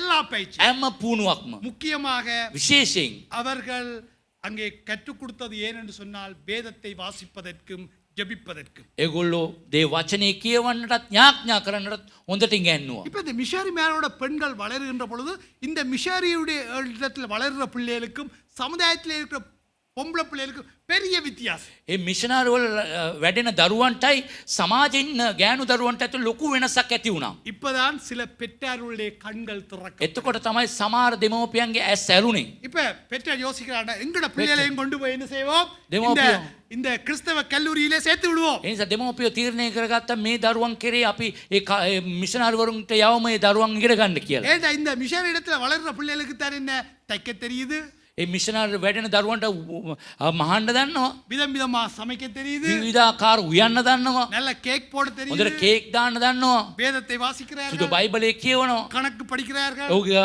ගණන් ගෙන ගන්නවා. அப்படி அவளுடைய ஆற்றல் திறமைகள் வளர்ந்து கொண்டு ඔවුන්ගේ செல்கிறது. දක්ෂතාවයන් ඔවුන්ගේ වැඩි වෙන්නට පටන් ගත්තා. இப்ப ஒவ்வொரு முறையும் பெற்றார் தங்களுடைய பிள்ளைகளை சேர்த்து விடுவது. ඒ නිසා දෙමව්පිය එක හැමෝම ඒ දරුවන් එකතු කළා ඒ පාසලට. கல்லூரியின் வாசல்ல போட வேண்டும் நோ அட்மிஷன். නෝ ඇඩ්මිෂන් කියලා ඉස්කෝලේ දාන්න තිබුණා. ஏனென்றால் பிள்ளைகள் நிறைந்து விட்டது. දරුවෝ වැඩි වුණා. இப்ப இந்த பிள்ளை அங்க வளர்ந்து கொண்டு வர்ற காலத்தில் ඒ වැඩුණු කාලයේදී இப்ப ஊர்ல உங்களுக்கு தெரியும் தானே, ஊர்ல வந்து பொதுவாக திருமணம் பேசுவார்கள். සාමාන්‍ය ගමේ විවාහයන් කතා කරනවා. இப்ப இந்த ஆண்களுக்கு திருமணம் பேசுகைகள் இந்த ஆண்கள் சொல்லுவார்கள், ඒ පිරිමි අයට විවාහයන් කතා කරනකොට පිරිමි අය කියනවා பிள்ளை கருப்பா இருக்குதோ பிரச்சனை இல்ல, දරුවා කළු වුණාට කමක් නැහැ. சிவப்பா இருக்குதோ ඒ பிரச்சனை සුදු වුණත් කමක් නැහැ. அதுகள் பிரச்சனை. ඒක නෙමෙයි ප්‍රශ්නේ. விஷயம் என்னன்னா විශේෂ මොනවද? பிள்ளை உடிவில்ல படிச்சிருக்கோம். ඒ ඉස්කෝලේ ඉගෙන ගන්න ඕනේ දරුවා. ஏண்டா உடிவில்ல படிச்ச பிள்ளை ඒ திறமாக குடும்பத்தை நடத்துவார். ඒ උඩුවිලේ ඉගෙන ගත්ත ළමයා තමයි හොඳට දක්ෂ විදියට හැමදේම කරන්නේ. என்னத்தை சொல்ல வரேன், මොනවද කරන්න කියන්න යන්නේ මම? எங்களுடைய வாழ்வு எங்களுடைய பணி தாக்கத்தை உண்டாக்க வேண்டும். අපගේ මේ ක්‍රිස්තියානි ජීවිතේ තව කෙනෙකුට බලපෑමක් ඇති කරන්න ඕනේ. கிறிஸ்தவம் என்றால் தாக்கத்தை புரிவது. ක්‍රිස්තියානි කියන්නේ අනිත් අයට බලපෑමක් ඇති කරන්න ඕනේ. நாம கனி கொடுக்கின்ற வாழ்க்கை வாழுகின்ற பொழுது அந்த கனி கொடுக்கின்ற வாழ்க்கையால வருகின்ற தாக்கங்கள், අපි පළදරන ජීවිතයක් ජීවත් වෙනකොට ඒ පළදරන ජීවිතය අනිත් අයට බලපෑමක් ඇති වෙනවා. நாங்கள் இந்த ஓமைக்கு கூடாக நாங்கள் எங்களை நிதானித்து பார்ப்போம். අපි මේ උපමාව තුළින් අපිව නිදානය කරලා බලමු. நாங்கள் உண்மையிலே எந்த நிலத்தை අපි ඇත්තට මොන මේ බිම් අතරේ මොන පැත්තද අපිට ආйти තැන. நடைபாதை கொண்டலமுண்டா இப்பவே இந்த நேரமே ஆண்டவர்கிட்ட கேப்ப நல்லமா மாற்றம் අපි නිකන් පාරේ ආයෙන වැටුණ බීජේ නම් අපි දැම්මෝ ස්වාමීන් වහන්සේට කියමු අපි හොඳ බිමක් කරන්න කියලා. கற்பாறை கொண்டலமுண்டா இப்பே கேப்ப அந்த கற்பாறைகளை உடைக்கும்படியா ඒ ගල් පර්වතවල වැටුණු ඒ බීජේ නම් ගල කඩලා දාලා අපි හොඳ බිමක් කරන්න කියලා කියමු. முட்புதருள்ள நிலமுண்டால் எங்களை சுற்றி இருக்க முட்புதர்களை வெட்டி தரிக்கும்படியாக கேட்டு අපි කටුපඳුර වැටිච්ච බීජයක් නේ අපි දැම්මම කියමු කටුපඳුර සියල්ල කපලා කොටලා අපි පිරිසුදු කරන්න කියලා. நாங்கள் நல்ல நிலமாக மாறினால்தான் நாங்கள் கனி கொடுப்போம். අපි හොඳ බිමට වැටුණොත් තමයි පළ දරන්න පුළුවන්. சிந்திப்போம், செயல்படுவோம். අපි සිතමු ක්‍රියා කරමු. ஜெபம் செய்வோம். අපි ආඥා කරමු.